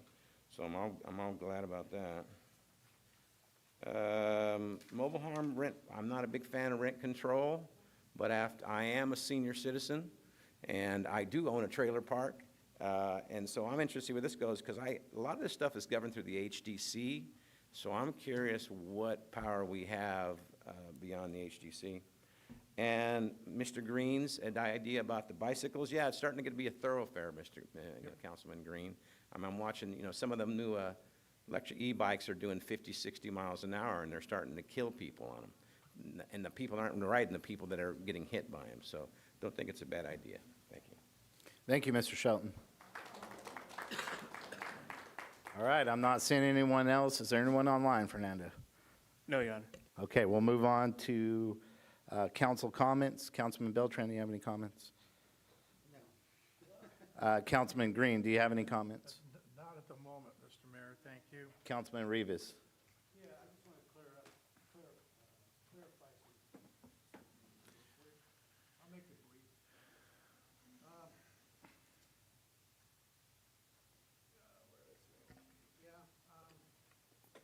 Councilmember Rivas, your mic. Turn your mic on, sir. Yeah, I'd like to just make real quick briefing, some clarification. For my own, there was a statement made that I do carry a camera with video. I do. There's nothing wrong with that. It's nothing illegal. But the only reason I use that is when I'm about to have a meeting with somebody and I'm going to have a recording of what we discussed. I don't arbitrarily just put it on just because somebody walks up to me. And I don't have it on just because somebody thinks I have it on. That is my own protection, and to say otherwise is very ambiguous and giving me a presumption that I'm going out there and just recording everybody and everything. I just want the public to know that I've had that camera for decades of the performance that I do when I used to be an investigator. And sometimes when you're an investigator, you need a recording device. And sometimes when you do record interviews, you have to have a recording device. So with that, I just want the public to be aware that it's not on, it will never be on unless there is reason for me, and I will let the party know that I'm turning it on. And if they say no, by all means, the conversation's over. Simple as that. So rest assured that some people come up here and make outlandish remarks and accusations about a lot of things that have no substance. So I believe they need to stop fixating on what we do and focus on what we can do for Porterville.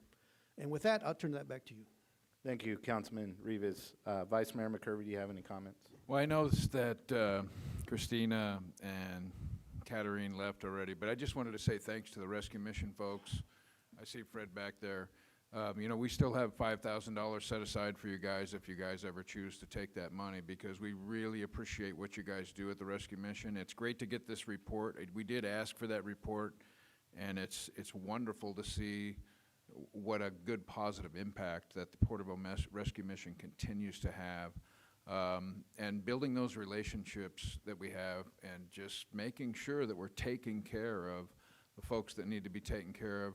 But it's also, they have to make a choice. And so I think what they do at the Rescue Mission is valuable beyond what we do at the Navigation Center even, because they get better results, and they do it through the saving grace of sobriety through a 12-step type program. And I really appreciate that Michael came in, or Bobby came in, and then Michael Bridger did that excellent report. I always want to give them, lift them up because they do such good work in our community. Hey, you guys. Thanks, you guys, for coming in. It's just a pleasure to have you guys here. It's a great update. And it was great to visit with you guys at the Freedom Fest, and seeing you around town often is wonderful, because I see the great work that you guys do, and you do it with a smile on your face and love in your heart. And you know you'll always have my support, and I'll continue to come and have coffee with you guys. It's really a pleasure to have you guys in here. Thanks for bringing that positive report. Look forward to seeing you. I don't know if I'll make it, but thank you so much for the invitation and the good work that you guys do. Thank you, Vice Mayor. And I'd echo that. It is great work. I won't be able to make it either, but love hearing what you guys are doing. You know, I still am not the biggest fan of the location of where Porterville Rescue Mission is, but you guys are doing an outstanding job trying to get people off the street. I'm hoping that one day we could work together to find a new location. We'll see what the future has in store.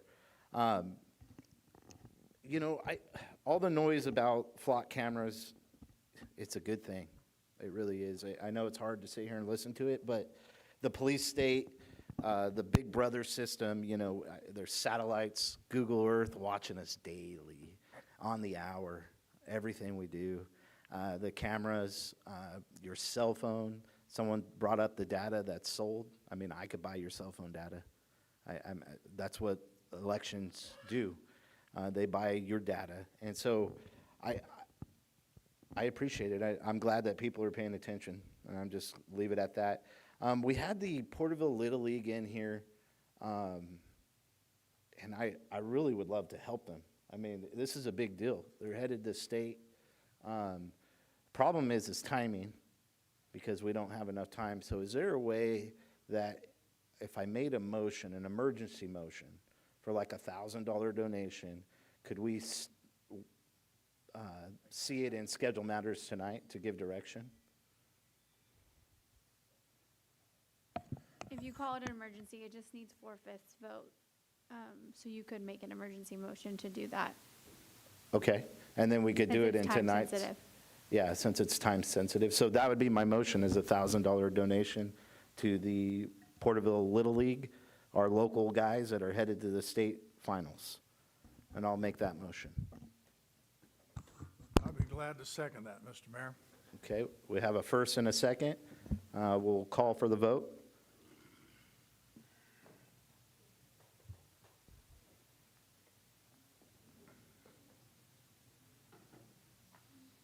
Fernando, mine's blanked out. Of course, we can go ahead and do a roll call vote. Councilmember Rivas? Aye. Councilmember Green? Aye. Councilmember Beltran? Abstain. Vice Mayor McCurvey? Aye. Mayor Meister? Aye, passes 4 with 1 abstain.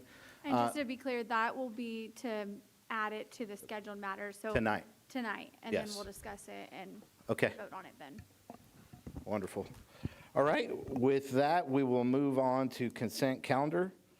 All consent calendar items are considered routine and will be enacted in one motion. There will be no separate discussion of these matters unless a request is made, in which the event the item will be removed from the consent calendar. All items removed from consent calendar for further discussion will be heard at the end of scheduled matters.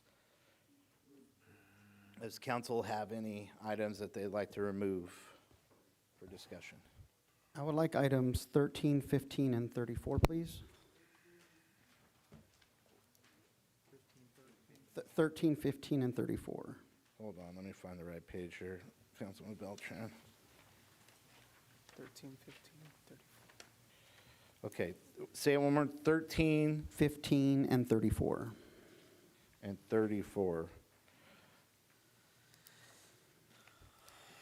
Okay, I would like to pull agenda item number 4.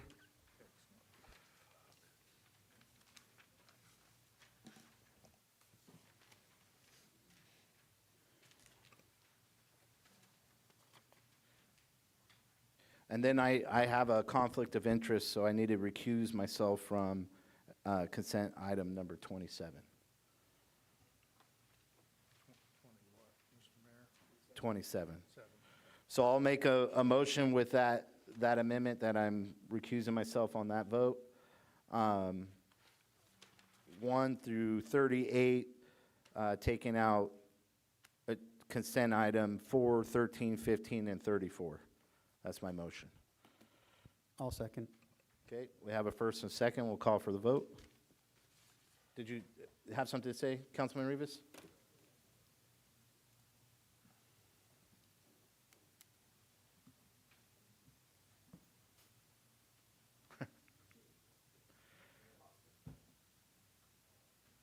Were you wanting to pull an agenda item, or what?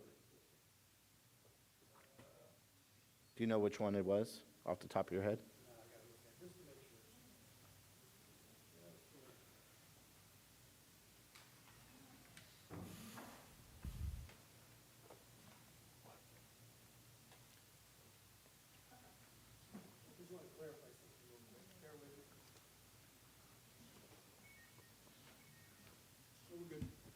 Okay. All those, depending if it was a council's request, it'll come back as a scheduled matter. I don't know what you're exactly wanting to look at, but, okay, with that, we'll call for the vote. Councilmember Rivas? Councilmember Green? Aye. Councilmember Beltran? Aye. Vice Mayor McCurvey? Aye. Mayor Meister? Aye, passes 5-0. Okay, we'll move on to our one and only public hearing of the night. City Manager. Thank you, Mayor, members of the council. That is correct. Our one and only public hearing is in regards to the Landscape and Lighting Maintenance District, and I've asked Deputy City Manager Mr. Moore to provide the staff report. Thank you, Mr. Tree, Honorable Mayor, and members of the council. The city maintains 77 landscape and lighting maintenance districts that fund the maintenance of neighborhood landscaping, street lighting, and other public improvements that benefit specific developments throughout the community. State law requires the city to annually review each district, prepare an engineer's report, conduct a public hearing, and confirm the annual assessments before they may be placed on the Tulare County property tax roll.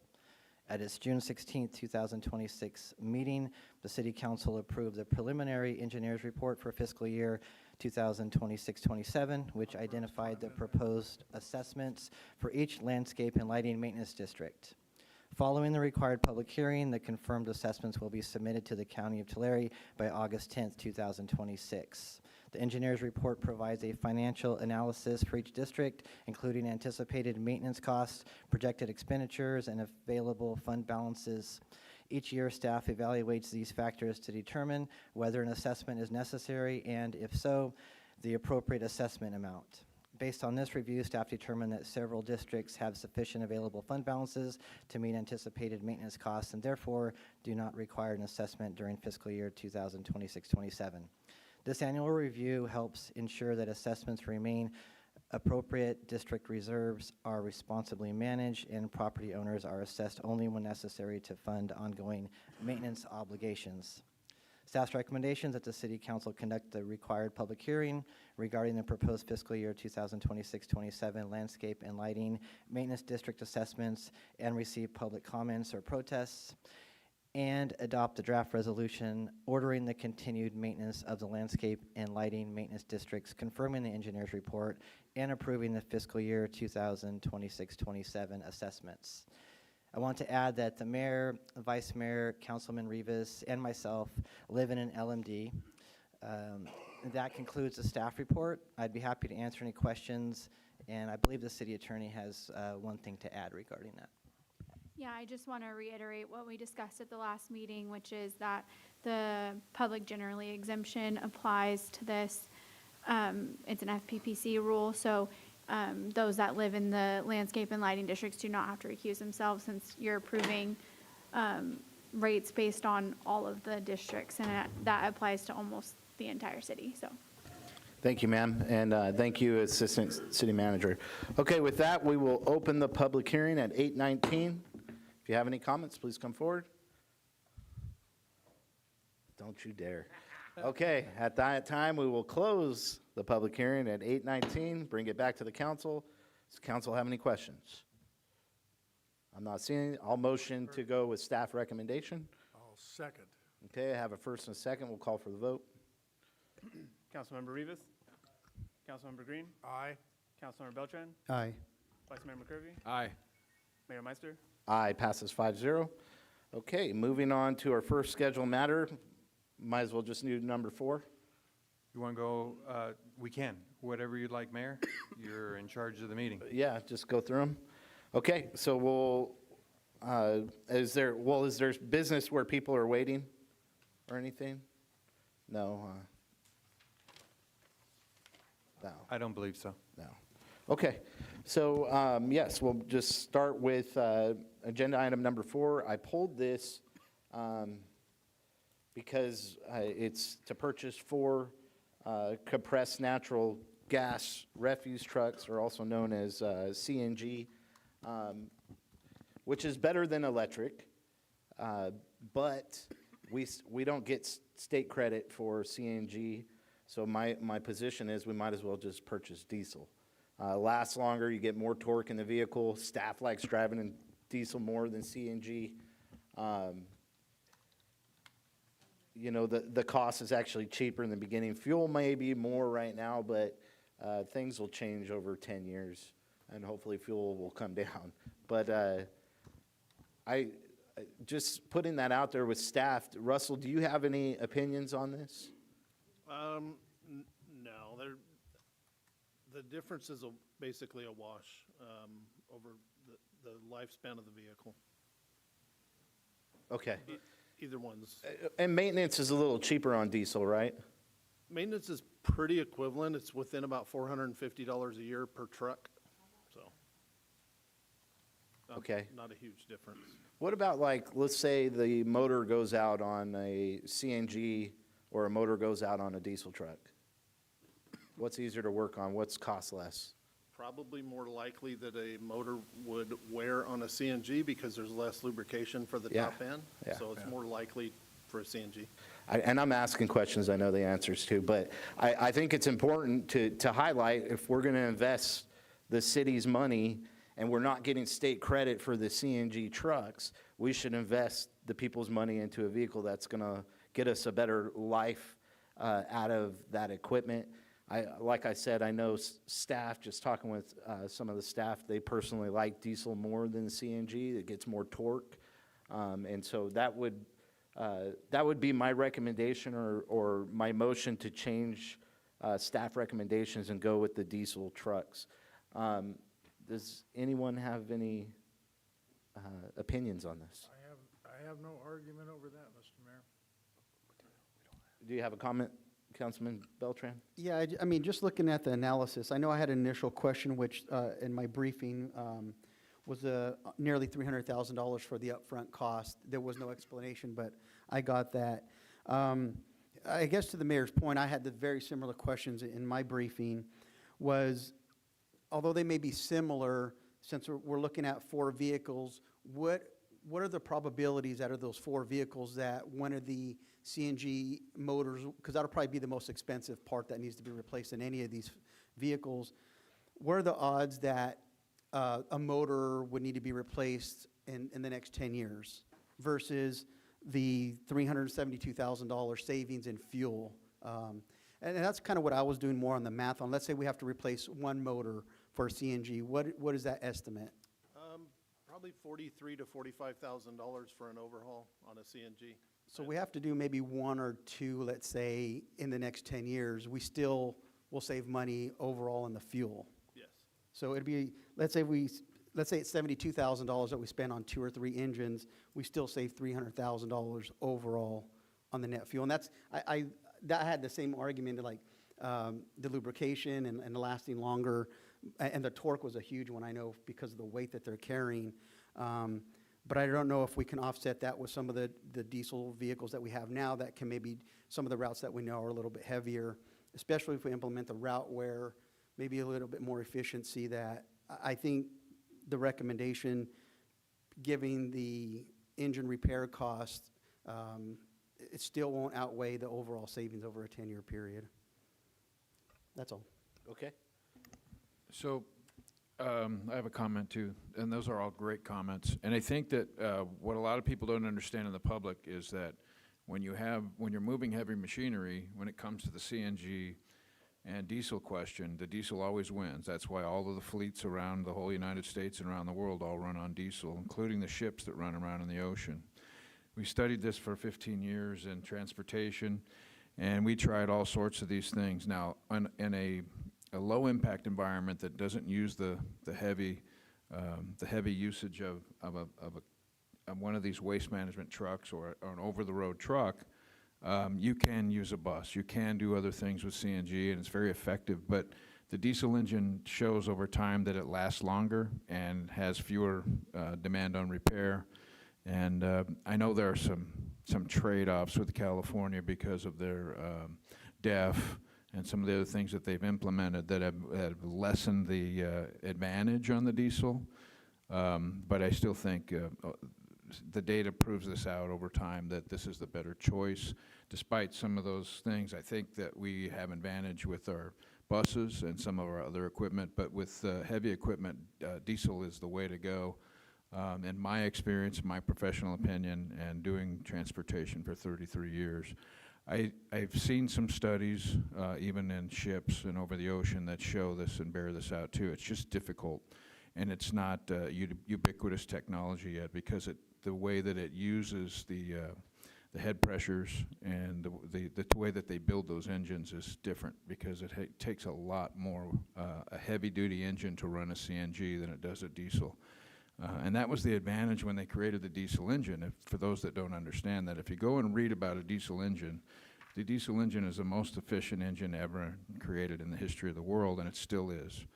And so I am all for using diesel. I like the suggestion, and I would second an motion to go with diesel instead of CNG. I think Councilman Green already gave a second, right? Pardon me? Did you already Did I? second? I just said. Okay, well, there's a first and a second. Councilman Rivas, do you have any comments or? A lot of great comments, a lot of great analogy. I prefer the diesel engine because in my 21 years in transportation, by hands down is more efficient, more turbo, more powerful, and easy to work with, and very reliable. With the state fleet that I had, we had 4 buses that went million miles, easy, with, standard maintenance and so on and so forth. 1 million, yes. So very, very dependable. I think we're on the right track in regards to that. So hands down, diesel is number 1. Okay, we have a first and a second. We'll call for the vote. Councilmember Rivas? Aye. Councilmember Green? Aye. Councilmember Beltran? No. Vice Mayor McCurvey? Aye. Mayor Meister? Aye, passes 4-1. Okay, moving on to agenda item number 13, or schedule matter number 13, excuse me. Councilman Beltran, you pulled this item, go ahead.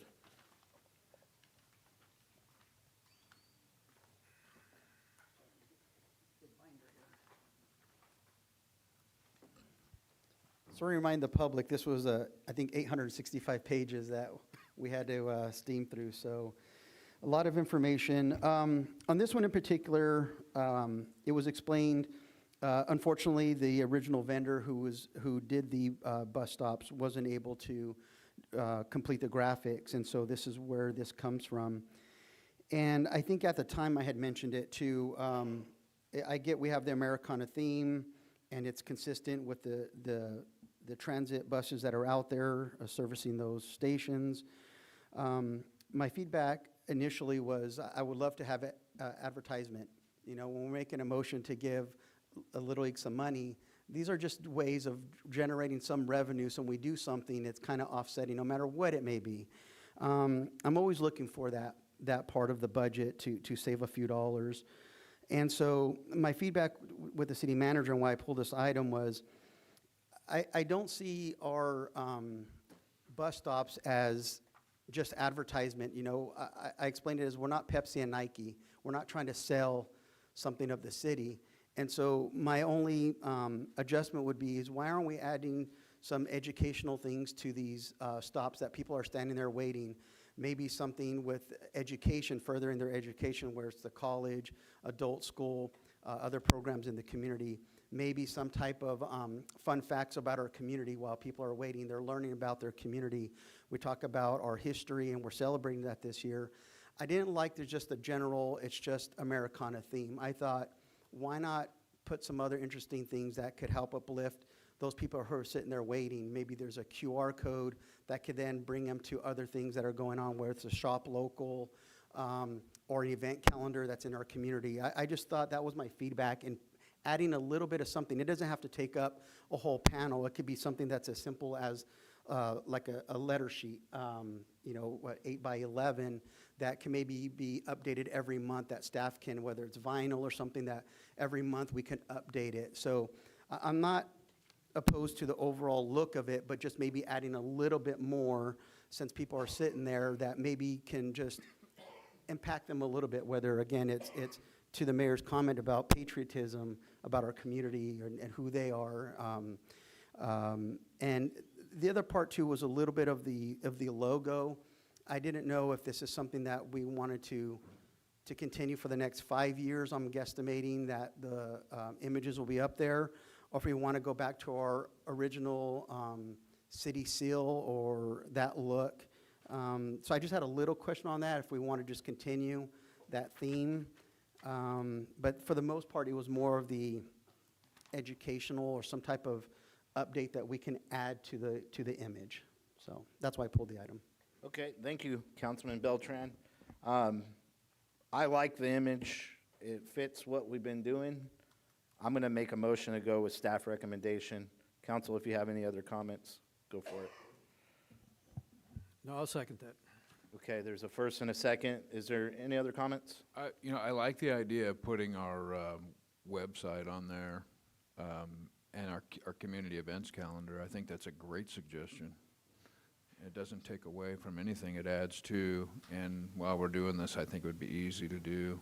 Is this money coming from transportation, right? It's not. Yeah, it's coming from transportation, and maybe to both Councilman Beltran's point and yours, Vice Mayor, we will have a farther reach if we just add a second passenger information panel to each bus stop sign, rather than, the shelters are limited.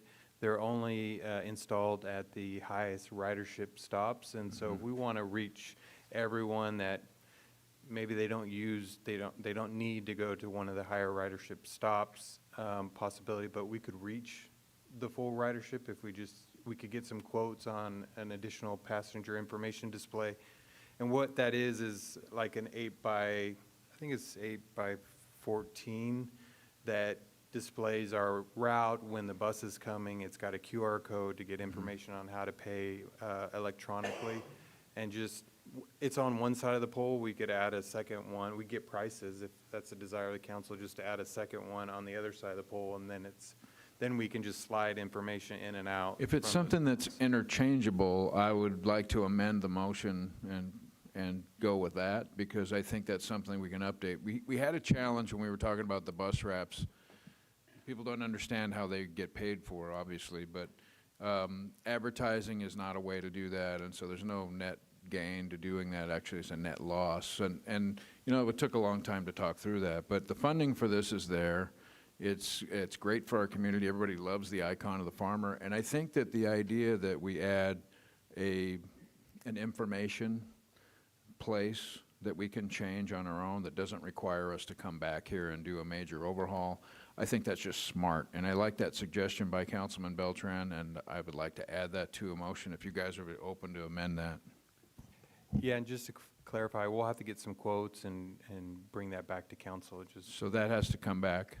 The passenger information display that we talked about, if I'm understanding correctly what. Yeah, so what you're talking about is something that you could just put over what we have here?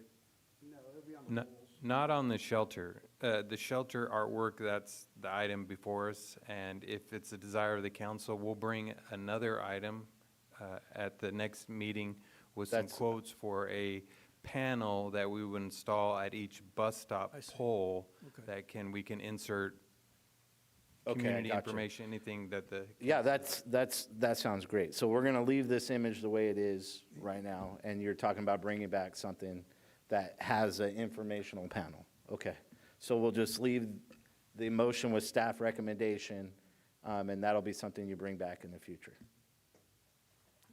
Perfect. Okay, we have a first and a second. If there's no other comments, we'll call for the vote. Sorry. Councilmember Rivas? Aye. Councilmember Green? Aye. Councilmember Beltran? No. Vice Mayor McCurvey? Aye. Mayor Meister?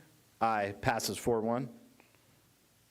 Okay, moving on to schedule matter number 15. Councilman Beltran, you pulled this item, go ahead. As this discussion goes about our budget, just looking at the numbers, I see the bigger picture that we're looking here as far as looking for resources. We know pretty much the state is tapped out of funds for a lot of things, and so we know they're not really an avenue to maybe look at funding sources. So I understand the bigger picture of the federal government is probably that organization to advocate for or look for money. But a little of the concern is there's some great project ideas on here, which is the airport, wastewater, even EPA things we talked about earlier, the CNG, the methane that comes off of our wastewater, maybe capturing that. If there's some programs at the federal level, but if we're not going to go with CNG, then I don't know what the EPA is really going to help us with. But the reason it kind of concerns me most of it is we talked about almost 2 years now about budget constraints. And when I look at where the percentage is 0.36% of our budget going to the federal government, a lobbyist costs roughly $1,400 an hour. That's about 2 weeks of work for a federal lobbyist, a senior lobbyist. So I know this is going to come back as for qualifications to see what these different organizations might be able to offer us. But I want to give a little example. Visalia does this as well. And so this is not unusual. But Visalia's budget is over $100 million, and they spend $70,000 a year. So I don't know if this $125,000 might be a multi-year contract, which would be great, because then it's multiplying the investment. But Fresno does this as well. And I think of these entities that, Fresno's budget is $2.6 billion. And so these are entities that have a lot more income than we do, especially given our last budget session that we did, the approval of our budget, knowing we're in a little bit of a lull right now. The tax revenue isn't up. It's actually stagnant. And so unless from my understanding, we gave a contract to Carrillo to look at our wastewater treatment facility. So we don't even have a plan yet for that. The airport expansion, it's an idea, but we don't have like a set in place plan that we're trying to fund yet. So it's kind of interesting to me that we're going to look to spend $125,000 to get funds on something that we don't know what it looks like yet. So I'd hate to, much like whether it's the OHV park where we get $1 million grant because we're looking to maybe expand and then we don't expand. So I'd hate to spend this money to go look for funds, but let's say the water treatment plant costs $100 million. Well, we don't have that kind of money. So what's the point of spending this money to go get money we can't afford to plan for? And so I get the bigger picture again, but until we have our kind of ducks in a row of specific projects that this money's going to go towards and that we can afford them, because I don't think we're going to take out any more bonds. I think it's a good idea, but I think it's a little early given our tax revenue situation and the overall economy here in California. So that's my overall comments on that. Thank you. Well, thank you, Councilman Beltran. And once again, I'll battle the misinformation. To say we don't have a plan for the tree plant is false. We're putting in purple pipe. We spent millions of dollars on purple pipe. We're building towards that. It's good to go lobby for these things. Another thing, the airport. We have bought the land. We've gotten the right-of-way. We've done the environmental. We've spent hundreds of thousands of dollars doing this, developing a plan so that we can lobby. The key is having shovel-ready projects to lobby for. So not a, oh, that's a great point. Thank you for filibustering again. Yes, we're putting money towards the library. Yes, that is happening. And this council will build the library. It'll happen. So that's another false narrative that we're not putting a dollar towards the library. Not true. But guess what? We could use a federal lobbyist to lobby for the library. That's a shovel-ready project. Outstanding point. Thank you. So you mentioned cities that are doing well. And if you look at the difference, we are not lobbying. We are not playing where the big boys are. You want to get the federal grants, you want to get that return, you have to go and work with them. And that's the change. That's something I learned on my DC trip, is you go and you meet with the EPA, the FAA, the Federal Transit Highway Administration, and you get to meet with your congressional members. But being able to meet with those administrations and talk about projects that you have in your city presents an opportunity to bring money to the city that we did not have. And it's still our tax dollars at the end of the day. So I just state that for the record to clear some of the misinformation. Does any other council have any comments? I do, Mayor. So, you know, this is a pretty common practice, and you know, we want to best practice these things. And when you look at the return on investment, we just pulled out of Cal Cities, and we pulled out of some other economic, we're all sunk cost. There was money that was going out, and we weren't getting anything for it, or very little. And so we've reversed course on that. When you go out and you do what we're proposing here, what's proposed here, you're going to get 50 to 1 and up to 300 to 1. That's the track record of some of these companies. So if you can imagine, every dollar that you spend, you're going to get 50 back. That is the pitch. And you're not getting that with the things that we were doing before. And this is a new direction, and I think it's a great direction. This is money. This is what we can't afford not to do this, because the world has changed, the funding has changed, and we are now looking at best practices in other cities and saying we need to do this. And I think we all agree on that. To say we're not ready, that's not correct. We are ready. We don't have a long enough list, I think. We have a short list, but we need to build that list over the next few years and really think big, because we're going to have the powerhouse if this goes through and we pick it and we select a good company to go out and lobby for that money. And I think it would be great for our community, and it shows us strong leadership. Just take that stand and go out there and go and get the growth that we all so much desire. Yeah, and I think of the future projects where we're talking about the Newcomb Bridge and the widening of Westwood Bridge and all the different things that we're trying to prepare for the future. This is an opportunity to lobby.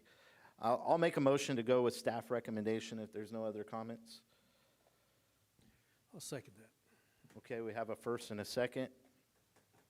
We'll call for the vote. Councilmember Rivas. Aye. Councilmember Green. Aye. Councilmember Beltran. No. Vice Mayor McCurvey. Aye. Mayor Meister. Aye, passes 4-1. Okay, moving on to schedule matter number 34. Mr. Beltran.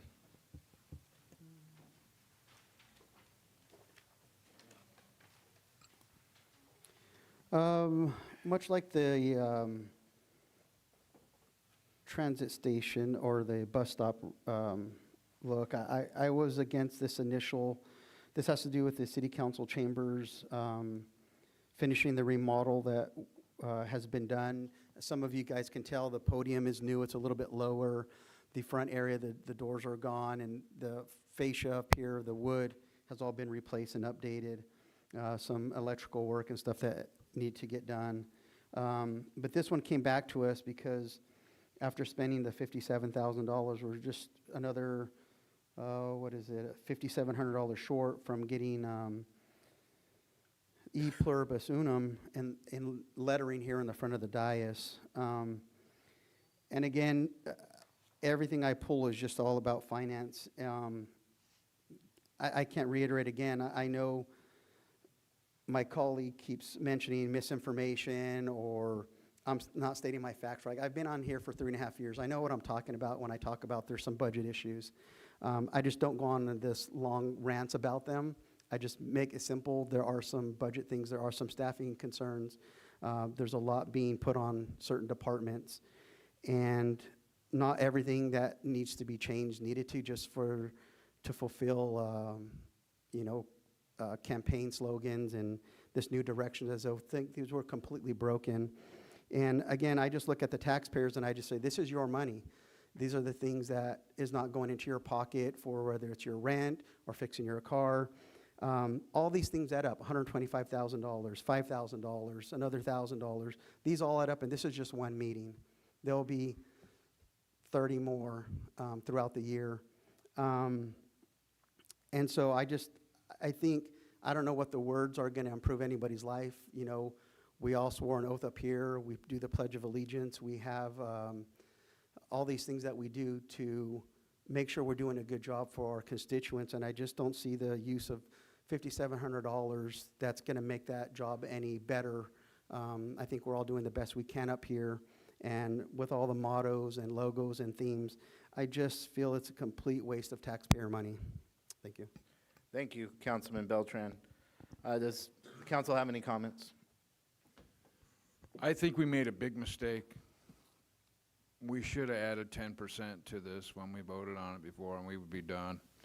I think that's a standard procedure, so we should have done that in the past. But, you know, making sure that we have great chambers and continue to update with the things that we need to do our job and represent our city well, I don't think that's a waste of money. I am for this. Let's finish the job that we started. If we'd have put the 10% contingency in there, we wouldn't be back here discussing this. I make a motion to go forward with staff recommendations. Okay, we have a motion. Well, Councilman Green, do you have comments? well, yeah, just a brief one, as, you know, I didn't support the remodeling of the chambers earlier, but, I mean, here we are, $5,700 short. I hate to say it, but I think we're at the point where I feel let's just finish it and be done with it. I yield back, Mayor. Was that a second? You call it a second if you wish. Okay, so we have a first and a second. Let's call for the vote. Councilmember Rivas, Aye. Councilmember Green, Aye. Councilmember Beltran, Aye. Vice Mayor McCurvey, Aye. Mayor Meister. Aye, passes 5-0. Okay, moving on to, Want the item for the Little League before we get to 40? yeah, we could do that one. Let's go to the Porterville Little League $1,000 donation. I imagine they're leaving next week, so with this motion, if we could get them a check, or if you could reach out to their head coach, Mr. Coons, and get them that check. Maybe the council, if you guys would like to join in giving them a check, I'm sure you guys could figure something out. I will not be around for the next couple days, so, but I think that would be a cool thing by the council if you guys went and did a little photo shoot with them and gave them that check.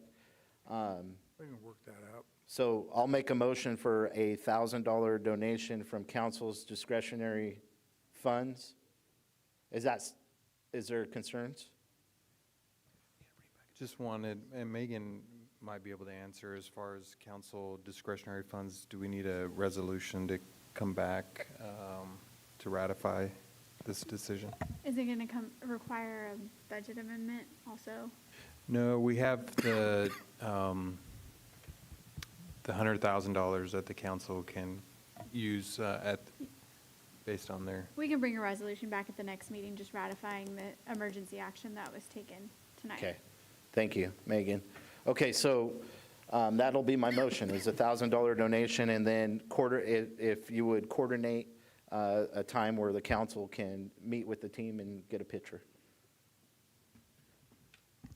Yeah, and I'll second the motion. I think we really have to celebrate our young people, and I can remember making it to the finals as in Little League here in town. It's an exciting time for them, It's a great boost. This will help them out, and they came and talked to us tonight and talked about the possible shortcomings with some of the members of the team. But this is really just to build them up, build up the community spirit, and I think this is a great use of our discretionary funds, so I'm all for this. Thank you very much for bringing this forward in this manner, Mayor. I know we're kind of reacting to this, but this is what we should be doing, and I'm all for it. I'll second that motion. Okay, we have a first and a second. Yeah, no, ahead, I would sir. just like to say, man, it's amazing what these kids have done. Because I remember my youth going undefeated with the Astros and the Angels with Mr. Tate, going to the East and the West Nationals. It's amazing. So I support this 100%. And they'll remember this 20, 30 years after the fact. So I'm all for it. I appreciate it. They'll remember it all their life, AJ. Okay, Councilman Beltran. Yeah, I mean, obviously, it's a great accomplishment. I played youth sports and into high school, and there was a lot of traveling involved, so I understand that burden on the families. I just wanted to highlight, this council did give the Porterville Little League $2,500, and we also cut their utility rates in half. So this isn't that we haven't made an investment in youth sports, and I just thought, you know, since we've already invested some, I thought that would help this organization with some of the things that come up. You know, I abstain from this. I'm willing to reach into my own pocket and make a donation, but again, I'm just trying to be a steward of the money, given that we gave them $2,500 about a year ago and then lowered their rates. I thought that was a good investment already. Thank you, Councilman Beltran. Okay, with that, we'll call for the vote. Councilmember Rivas. Aye. Councilmember Green. Aye. Councilmember Beltran. Abstain. Vice Mayor McCurvey. Aye. Mayor Meister. Aye, passes 4 and 1 abstain. Okay, moving on to schedule matter number 40, City Manager. Thank you, Mayor, members of the council. At the June 16th meeting, the Vice Mayor requested that the City Council discuss opportunities to provide additional structure and consistency to the order of business during regular City Council meetings. The Mayor concurred, and the council provided direction to bring this item for discussion. The discussion is intended to focus on the order of business for regular City Council meetings and the management of oral communication. Topics for discussion may include the overall sequence of agenda items within the order of business, placement of oral communication within the order of business, whether oral communication should occur once or multiple times during a meeting, whether to establish a maximum time allocation for oral communication, the management of in-person and virtual public comments, which tonight is our first time back managing that, and any other modifications that the City Council wish to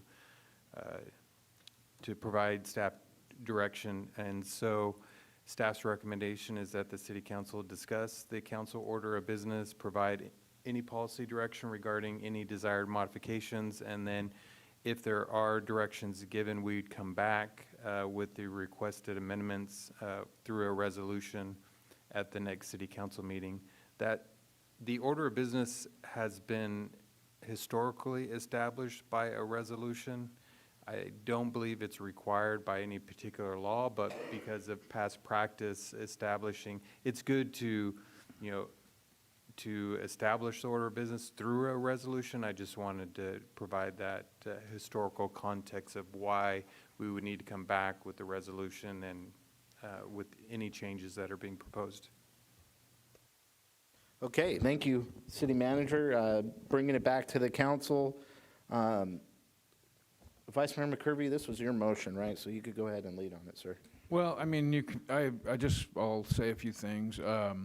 We are going to, in the midst of having to do some compliance. I asked it to come back for that reason, but I will say that I think that the meeting changes that we've made over the course of this year have been positive for the most part. There's a good flow to the meetings. We need to get to the city's business. You know, when I talk to my colleagues and mayors and vice mayors and councilmen from around the valley, they all comment about how long our meetings are because of all the comments that we have. And so there are still some opportunities, I think, to get some more efficiency out of our meeting and get to the city's business.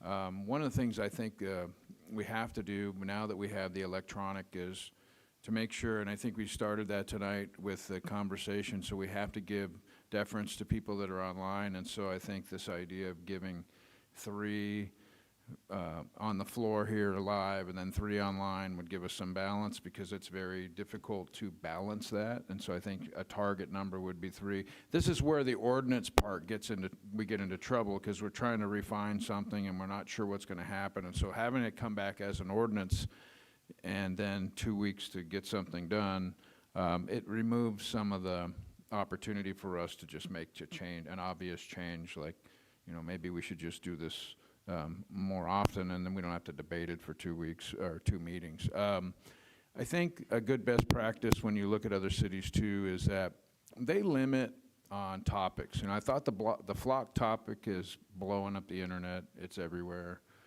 Everyone's talking about it. It's many concerns, constitutional, privacy.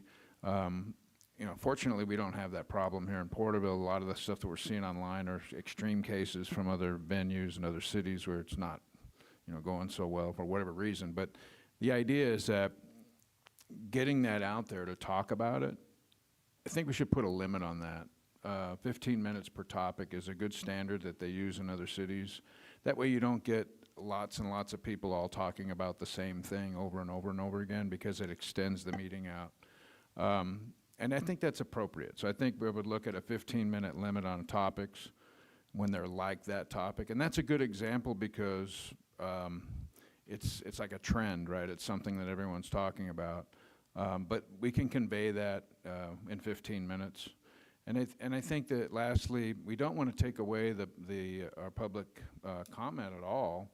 We want to make sure that it's the most robust that it can be, and not as politicized as it is sometimes. We'd hope for that. But I like the uplifting comments tonight. There was a lot of people that came up and spent half a minute and a minute, and it was very effective.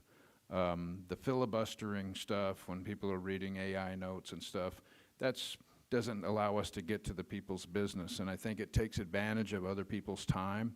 And so I think rather than limiting it to 2 minutes, I think 3 minutes is okay, but we've got to be careful if we limit the topic then maybe, and so that makes it a little bit more palatable for the audience and also for everyone in the city, because we've got everybody here on their own time. And when we run these meetings for 4 and 5 hours, because we got a lot of people that like to come up and filibuster, it's not productive. It's not against the people that are up here because they have something that they want to say, but maybe we can make it better. And that's why I wanted to bring this back. And so we can remain in compliance and then talk about how we can continue to improve it. Thank you, Vice Mayor McCurvey. Is there any other comments?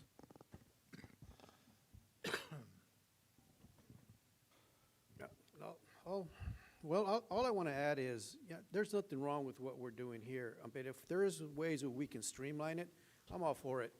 But on the legality aspect, I would have to turn to the lawyer and ask her to come up with some type of solution for this. But in regards to how we have it, how it's running now, and how Fernando took what he did, it kind of went streamlined. But in regards to what the Vice Mayor was talking about, streamlining, I'm all for it, but I wouldn't change anything in regards to omitting or adding or anything. But to streamline it, I'm all for that. So with that, I'll pass it on to you. Okay. So just for clarification, you're wanting to keep it at 3 minutes, but limit topics and still have 2 oral communications? Yes. Okay. And then I said that we want to have maybe a 3 back and forth to go to electronic and in person, because now we're required to have the electronic, so that we can make sure we balance that out. That's just my gut. I mean, we didn't even need but 1 tonight, but I don't know. What do you think about it, you guys? Councilman Beltran, go ahead. Yeah, kind of the most interesting part is going back to the online, which we've had in the past, and thankfully we hadn't had, I don't know what the term is, but when you kind of get inundated with, hundreds of calls or even dozens, for the most part it was maybe 1 or 2, and so I'm glad people are respecting the public and our time to not flood our chambers with that stuff. So I know for the most part we had to address that, and I thought today was a great example. It was 5 speeches, and then we were asked that, double check to see if there's anybody online. There was a lot of people. I want to say maybe 25 people spoke today. I mean, it was quite a lot, and it's barely 9 a.m. I mean, normally, there's sometimes we had some meetings go till midnight. So I think if everybody is respectful, and I appreciate the people who did get to the point a little bit quicker, that made it nice for other people to slide in and get through that. Overall, if we're going to look at maybe limiting the time frame, I think the take of that also is that we maybe want to pull back one of the council's comment time, because we have 3 of them. So if we're going to ask the community, or the residents to maybe put a time limit on what they're doing, we should also maybe remove one of our public comment times, whether it's the beginning, the middle, or the end. If my colleagues would entertain that, I thought maybe get rid of the first one. But I think if we're going to put some type of constraints on the residents or time frame, I think we should do that to ourselves as well. I think overall, though, the way it is, until we really have a problem, I think the way it's going is going okay. This is our opportunity to vent and share. So I think it's not broken yet. So Right. Yeah. I agree with exactly what you're saying. So what I'm saying is, I don't mind streamlining it if there is a way to streamline it, but if it ain't broke, why fix it? That's the way I see it, But if it comes a time that we do need to reevaluate it or look at it again, I would entertain omitting a oral communication on our end to limit the amount that what Mr. Beltran said. So, but for right now, I think it's working perfectly. I think Fernando did a great job. I think we streamlined it the way it was, the way it went. So right now, it seems like it's just working perfectly. So if we get a glitch, and then we'll bring it back and take a look at it and debate about it. So with that, I'll take it. Yeah, it's a tough one, because I respect the First Amendment right, freedom of speech, and I think of myself if I was out as a member of the public, not elected, but my opportunities to speak, and if it's going to be limited, I would be offended. Now, at the same playing devil's advocate here, there's a respect to city staff's time, to our personal time as well, and trying to find that balance. And as the vice mayor said, we have business to get to, city business. So I don't know if I like the this is a tough one, because I could think of I know PUSD does that. They limit 3 comments to one issue. And then theirs is 3 minutes, so you get 15 minutes to that issue. And then they straight cut it. But they're not recorded. It's a little different game with what they do. What about time? As far as, is this going to come back, or are you wanting direction tonight for what it is?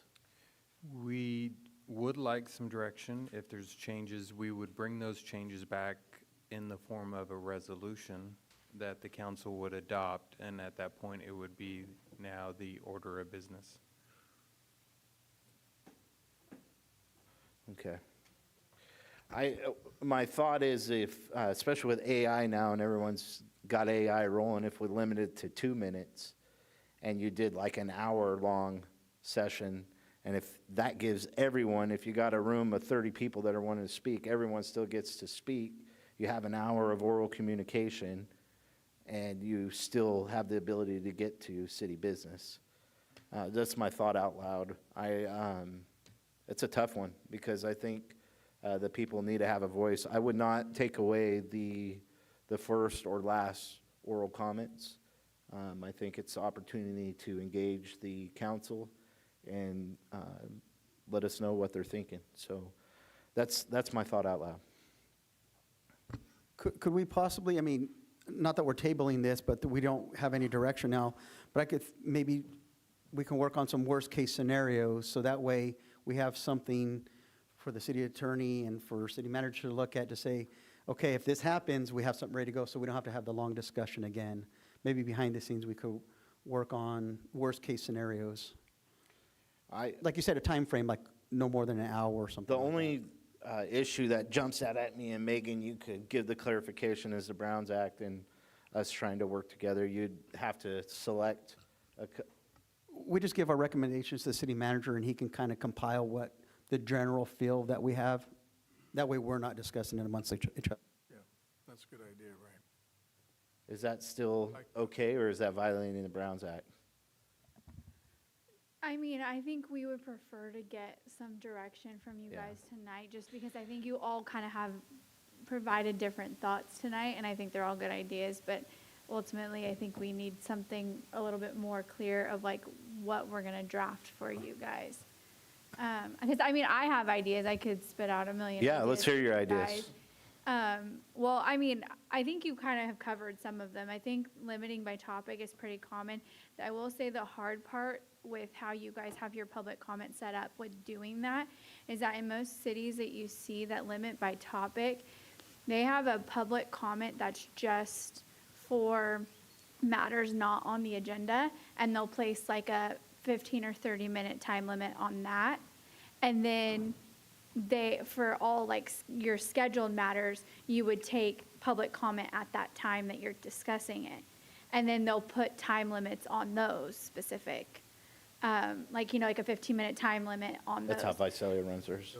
That ultimately could put you longer than you are at Right. now. So I don't know that that's necessarily like the best idea. And the reason why I say it's hard to do the topic limit the way that you guys have it set up is that, like, if we look at like the flock topic tonight, it would have been really hard to track by time because they were kind of intermittent. I think we could go by number of comments, 5, commenters on one topic, and that would be a little bit easier for Fernando or whoever to track, versus time would be kind of hard because you'd have to remember to set like a separate timer for, and we don't really know which topics are going to be the hot topics of the night. And then I think when you're talking about general agenda topics or general comments, what is the topic of those sometimes, you know what I mean? So sometimes people don't have a specific topic, they're just Rambling. saying, general things. So I think that the way that your guys' public comment is currently set up, you guys are better set up for just a general time limit on public comment, whatever that may be. And I think that would probably be the easiest way if you guys wanted to get to public business faster, whether that be an hour or whatever it is. So But I think if we said something like a 45-minute for each one, if we had a lot of people, you might have to make it 2 minutes, but it would be a limit of 45 minutes, or if we chose an hour. I didn't There's check an the time idea. tonight, but that way, it kind of self-policing when you have a lot of people that come in, but you put a limit on it, and then that helps us to be predictable on when we get to the public business. And we've done that before. I've announced, like, the library issue, right? And we had a packed chamber, and we knew we were going to have a lot of comments. I limited it to 2 minutes. It upset some people, but we were able to hear everyone and still get the city's business done. So that's what you're talking about, is like a Yes. hybrid. Yes, I like that a approach. So lot. you're saying- I am for that. If I were to give direction tonight, I like setting the limit, and then if we have a lot of comments, then we could change the length of time. But then that's something that we could say, on the fly. It's not something that it's in the ordinance. It's just a guideline. And then you can also put a guideline in there that says we don't want to have topics that run the whole hour. I don't know how you would word that, but Well, sometimes there's going to be that, though, right? Like the library, it's a touchy issue, and you're going to have people in here wanting to talk about that library and what it is to them. So I like, though, a chunk of your idea here is saying, look, we're going to limit the oral communication to an hour because we got to get to city business. If we have 30 people speaking at 3 minutes, that's an hour and a half. So we say, okay, that 30 people, we're going to limit it to 2 minutes. And then you're still able to be within that hour, and everyone has a voice, a seat at the table. Is that kind of, Yeah, I like that. I think I'm totally fine with that. I would go with that. What about you guys? What was it, 45 minutes? I said He an said, hour. I said 45, he said an hour. Tonight was a great example. If we could look back and see how long this oral it was an hour and a half. Hour and a half, yeah. Yeah, it was. I was watching just because I knew this was on Okay. the agenda and I was. Okay. I think it shouldn't be under an hour at least. I mean, that would be my minimum. Hour and a half was a while, but, you know, if it's about how long our meetings are taking, I say we take one of our, to the mayor's point, maybe take out one of the middle oral communications for us out. If it's a time constraint thing, Well, 'cause sometimes it can go for a while. You know, I was the only one that spoke in the first, and I think you spoke in the second. It's, But so that it's goes- hit and miss as well. Exactly, but that has to do with the residents too. It's hit and miss. This one, I mean, I like it just the way it is. I don't see an issue. Okay. I don't mind sitting here. Okay, I think we gave in direction. Do you need a vote on it? Yeah, and I think we could also put into, to your point about like reducing the time and all of that, I think we could put some language in the order of business that allows the council to make amendments based on specific circumstances if needed. You know, if a meeting is super packed or, you know, there's going to be a super big topic where you can increase or decrease whatever you need to do. Okay. Yeah, because the council we have the discretion right now to allow more time to speak if it's a topic of a great concern. And then if I may, just for clarification, so we want to get this right, is it one oral communication period for a total of 60 minutes, or are we sticking with the two oral Let's stick with the communication two. period and it's 30 and 30, or it's 60 and 60? Sorry. I heard it as 2 at 60 and 60. Yeah. Okay. Okay. It really doesn't change it that much, because we went 90 minutes tonight, it would have been 60, No, right? because the first oral communications, that before we go to Consent. closed session, thanks. Rarely anybody uses it, so Well, that's kind of a moot point on that. So you're I- saying like an hour and a half for oral communications? Total? Hour. Hour, okay. All right, I'm okay with that. And The before way- closed session is more on the topic of, yeah, on closed session. And then what I was pushing forward was an hour at each oral communication. And then if we have a large crowd, then we have, but we have that flexibility already to say we're going to do 2 minutes. So the only change we'd be doing is saying we're only going to take an hour of oral communication in the beginning of the meeting and at the end of the meeting. Right? Because the mayor has the ability, he's running the meeting, or she, whoever it is, but they're running the meeting, they have the ability to change it from 3 minutes to 2 minutes already. Yeah.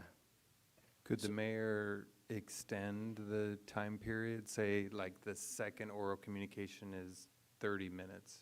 The one that's, you know, later in this agenda, and if there were 15, 20 people that waited around to the end of the agenda, could the mayor then use that same discretion and say, we typically set it for 30 minutes, but because there's 25 people that have stuck around, I'll extend it to 45? Yeah, and I think that's similar to like if you give someone more than 3 minutes because they're talking about something of importance. Well, and we already said an hour and an hour for oral communication. So I think if we're in that situation and if there's a lot of people wanting to comment, then you limit to 2 minutes, and then everyone still has a chance to speak and be a part of the meeting without limiting the freedom of speech, because I think that's very important. And then if we're going to take a council comment, I think we should take the second council comment. You mean take it, remove it? Yeah. Okay. I mean, if that's where you guys want to look at it, I don't mind leaving it, but that's my opinion. I think the first oral communication that the council has to give should be when the room is filled and you're communicating with the people, not battling with people that are upset. I think that's a wrong approach.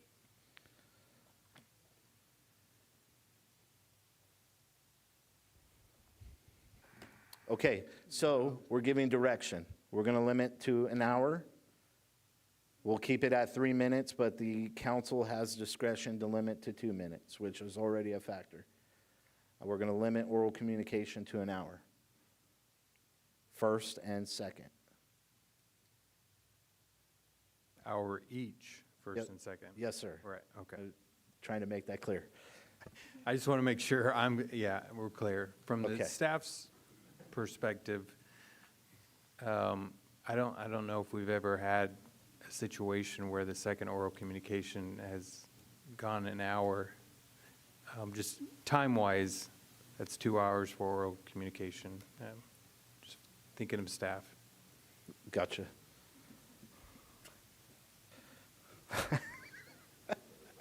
Okay.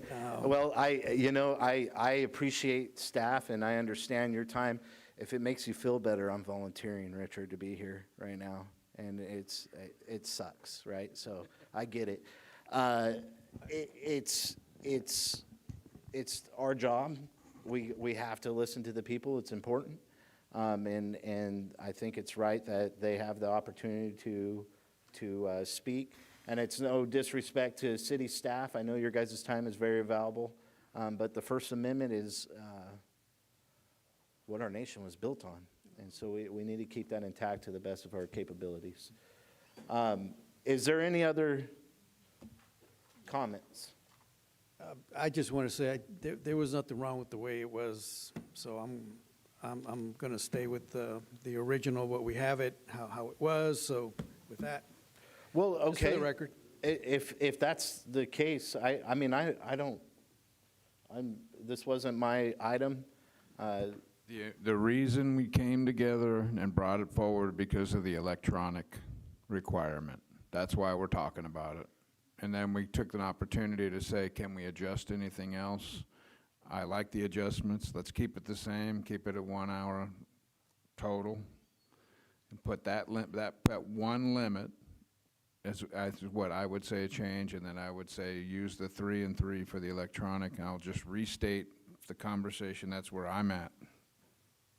And when you say hour, that's an hour for each oral communication? Yeah. Okay. I support that. Okay, we have a first and a second on that. I'm sorry, who was the first and the second? It's been so long.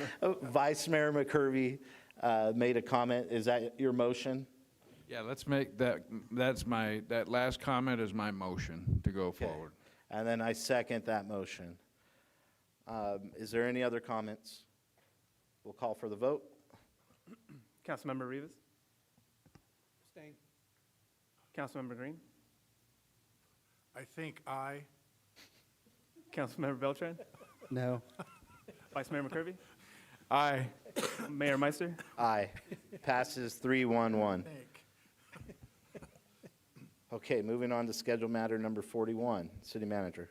Thank you, Mayor, members of the council. This item is in regard to a declaration of Heritage Community Center property and adjacent parking lot property as exempt surplus under the Surplus Land Act.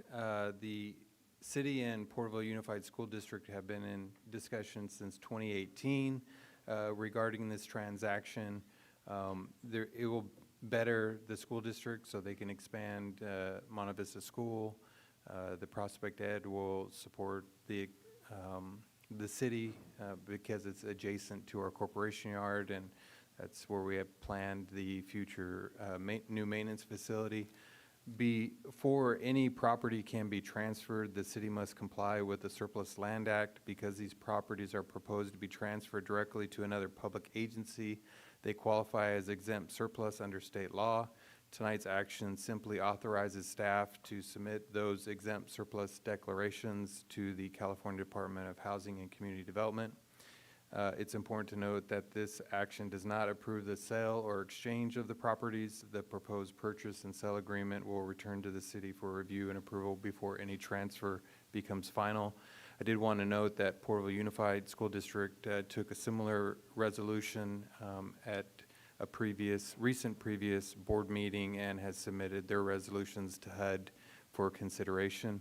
Staff recommends that the City Council adopt the two resolutions declaring the Heritage Community Center property and the adjacent parking lot property as exempt surplus.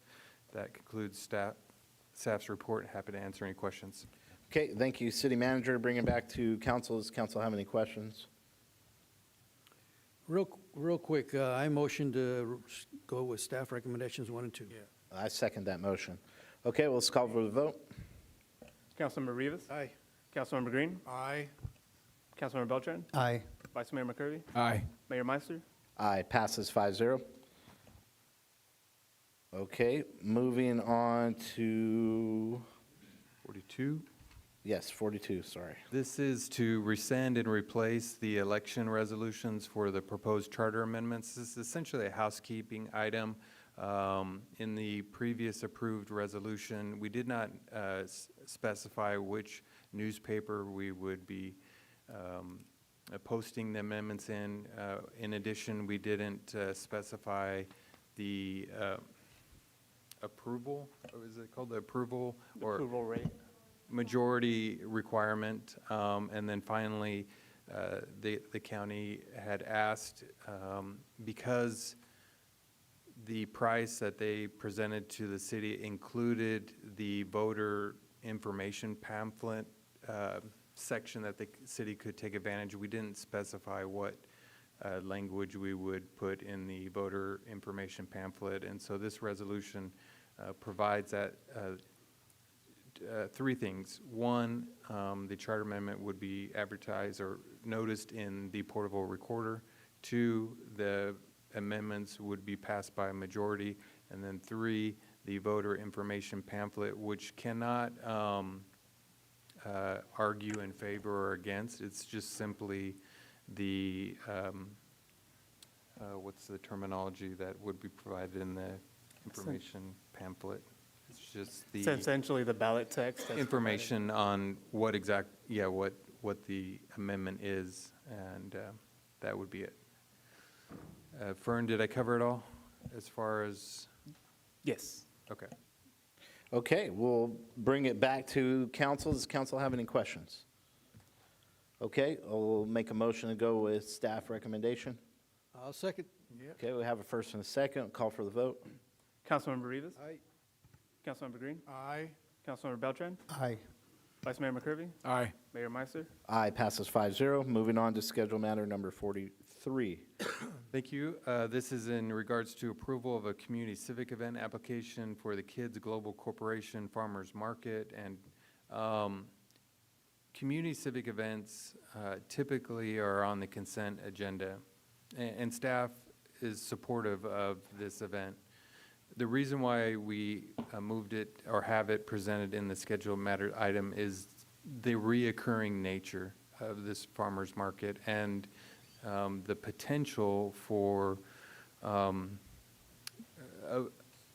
increase in staff resources to support this event. Now, in this particular community event, civic event, there is a street closure request. And so I think most of, and it wouldn't be much, but it would be every Sunday from the beginning of August through the month of December, which would require staff to utilize either overtime or part-time support to close down the street. I think this is a good time to, if it's the desire of the council, to discuss a potential cost recovery fee for staff's time. We could, this topic has been discussed before with previous councils, and they had contemplated for a small event, it would be one fee. For a medium event, it would be another fee, and then a large event, which would typically be like a major parade, which costs in staff and resources around $10,000, that's a larger fee. And so, given the recurring nature, we ask for some direction if it's a desire of the council, if they want to establish a fee to help recover some of the staff's time. Okay, thank you, City Manager. I'll bring it back to the council. Does council have any comments? I was curious because I know there's been a lot of different changes to different ordinances, and I know typically we allow 4 events for nonprofits per year, and this is a newly formed nonprofit. How does this not fall under the criteria of limiting how many events they can have? I don't think it falls under the criteria, but is your question that they have asked for more than 4, or the reoccurring? The reoccurring, because if I can remember some of the nonprofits I work for, when they would put in a request, they're always reminded, you're allowed 4, this is your 3rd one. But this one, I don't know if we change our ordinances, I don't know, our community development or planning would know the language. I would lean on Mr. Dignam right now. That was the previous, and I'm going back just like a year ago, that there was a limit of 4 a year. So I've heard that a lot over the council's discussions. From my knowledge, there was not a limit of 4 for community civic events. The limit of 4 is in relation to charitable car washes when they were getting permits for those. Each location and each organization had to be sponsored, have a Right. nonprofit. That was the 4 limit. Thank you, Mr. Dignam. There was an organization that had something at Galaxy 9, I believe, in their parking lot. Kiwanis. And they were told, that's all you can have, you can't have any more. So I don't know. We can't fix the wrongs of the past. Okay. I can't comment on what. I just want to make sure that this somehow was different, and that's all. I just want to make sure the language was consistent. There's things I voted for in the past because I don't like shutting down Main Street. I know a lot of people are asking for farmers market in our community. They like to go to other communities. I know Visalia has one, and I think Exeter has some. So I'm for this, but to the city manager's comment about staff time, especially on a weekend, whether it's overtime, extra pay, that there is an impact overall, especially if it's just a reoccurring event. So I do like that this came back to us. I don't know what that regulation looks like because some of these become profitable. It's more of a business that's covered by a nonprofit title. And I'm not saying this one in particular, I'm just saying in general, is a trend. That's where a lot of pop-ups come up from. There's actually a decent amount of money people can make from them. So I don't know what that fee structure looks like, but I would like, if this is going to be a reoccurring event, that we are made whole. I think this goes back to some municipalities have community event applications where if this is a one-off, an annual, whatever, it's very minimal versus somebody who's doing this consistently. I think we'd have to look at our community events application, and that would kind of weed out these types of issues. I don't know what a fee structure looks like, what other organizations have for a fee. I'd love to hear what something like this would cost. You had a dollar amount you said earlier for something like this, roughly? Parade. Yes, Parade was the I big do one, have a fee schedule that staff has prepared previously. I'll pull that up right now. We won't be able to display it on the screen. It's But just on for my laptop. reference, yeah. Yeah, so for large events, the total cost between all the different departments is $9,921. Medium events is $6,124, and then small events is $2,134. Let's see if there's more analysis that described what a small event is. Generally, a small event is 2 hours or less, and can be taken care of by the call-out person. Usually, small events are handled by the Parks Department. Medium events require barricades to be set up and removed.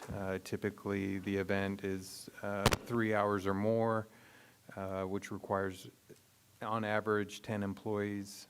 In addition, there could be street sweep services that are needed, removing trash cans or emptying trash cans and possibly dumpsters and then large is an event 4 hours or more that will require street sweeping, refuse services, et cetera, with additional police presence for large events and some fire. So earlier we had one that was a fun run. Would that be considered a small event? Yes. Because unfortunately, they're trying to raise money for a scholarship. I hate for the money that they're generating to go to scholarship that has to go to the city to cover its costs. And it's like, oh, they won't have these types of events. So You're going to kill the spirit, and that's Yeah. you've been going. So now it's our turn. Well, so I like it. It's just we don't want to kill the spirit in our community with over-regulating everything. We spend hundreds, maybe $100,000 a year on community events. I mean, we just had a watermelon eating contest 2 days ago that cost more than E Pluribus Unum that we want to put in our I chambers. think the number is more like $1 million a year when you add them all together. When Yeah. we were going through the budget, it was quite a substantial number when you put it all together. I believe it. So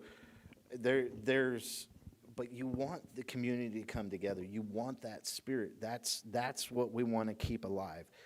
This group is already advertising on social media. I'll tell you my opinion on it. The location sucks.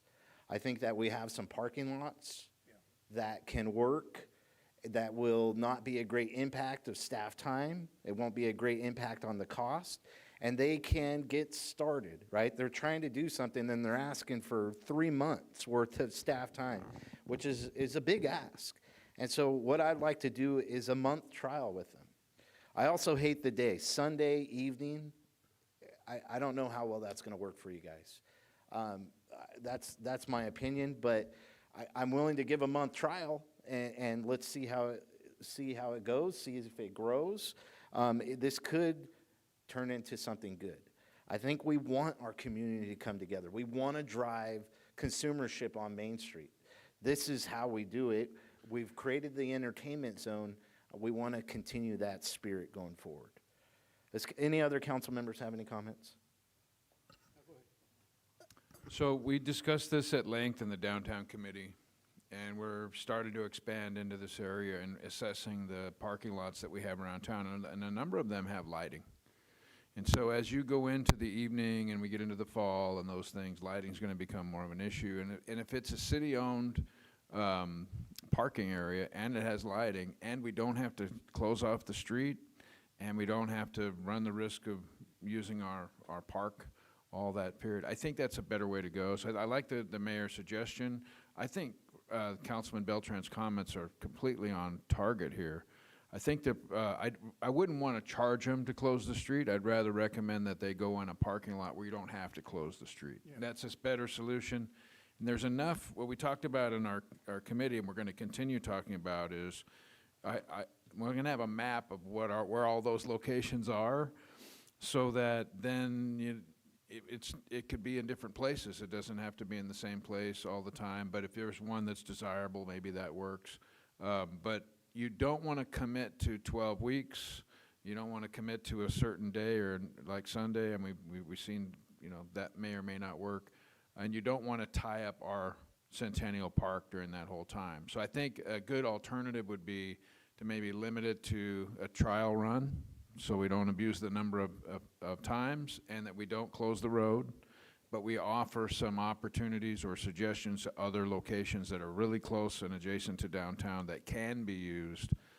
And that would be my opinion on where we might want to go forward. And it's just piggybacking on what these other councilmen have said. I think just trying to refine that point. Is there any other comments? I'm ready to make a motion. Well, as long as the motion says it changes the date, because they're asking till December, so I think you're Yeah, okay, I'll make a motion that we go forward through August. We give them a trial run. I'd like staff to stay in communication with this event founder or sponsor or whatever they are. I think the location, if we could work with them with some of these parking lots that we have a very nice parking lot right here. There's another one in front of Landing 13. We'll be building a new one next to the vault this year, or at least this year's budget cycle. There's much opportunity for something like this without shutting down a street. I think that presents them the opportunity to give a trial run. That's my motion. I have a few questions. I like the idea, but what street are we closing? Main Street or one of the side streets? No when it's street. The application is proposing to close down Cleveland, which is right here, Just adjacent? right across the street. Yeah, Right next east to of Main Centennial Street. Park. Are there any businesses that are going to be affected by closing it? No. No, it's just the cost of staff having to come in on Sunday. Oh, on a Sunday? Yeah, on Sunday evening. Cleaning up. Rich, is that parking lot on Olive and will be across from catty corner from CVS Farming? That's a city lot, isn't it? Yeah, that's a city parking lot. But I figured Is, that's a good spot. That one's a bit big. It's a big parking lot. that would be directly to the east of Bank of Sierra and Yes. Giovanni's. Giovanni's in that area. I believe that is a city parking lot, but let's, you talk with them, see how many vendors they have. I would think that if they're trying to do it in Centennial Park with this street, that's not a big area they're asking for. If we gave them one of the parking lots here off of Main Street, it would suit them. And then let's see how they do. Let's see if it grows. Is the applicant in the audience? Yeah, is she here? No? Okay. Well, I mean, there's a reason why they want Centennial. So, I mean, I'm all for Centennial, but if they are looking for, if we can provide them with a bigger venue or a bigger location, I'm all for that too. But I think we should stick with in my opinion, we should stick with what she's requesting for a trial run at the specific location. And then from there, if she decides that it's not going to work for her, then we can check other venues. That's my proposal. Okay. We have a motion on the table. I would second the mayor's motion suggesting that we go to an alternative location and we don't have to close the road, and see if we can come up with a compromise for them to help them to push this forward, because we don't want to slow them down, and I think we want to come up with we have good discussion here tonight. We want to come up with something that enables them with some options, and so that it isn't all going to be in our Centennial Park on that day. And we'll give them a 4-week trial. Got it. And is there any desire, so that's for the applicant for the community civic event. Is there any desire for the council to direct staff to further evaluate a potential cost recovery fee for discussion? Absolutely. Okay. It sounds like you have majority's opinion on that. I'm not going to object to the first motion, second motion, but based on, she wants to do it on August the 9th, is that too soon to change the venue? No, Trish, have you communicated with the applicant? I have not directly. It's been Letty that's been communicating with her.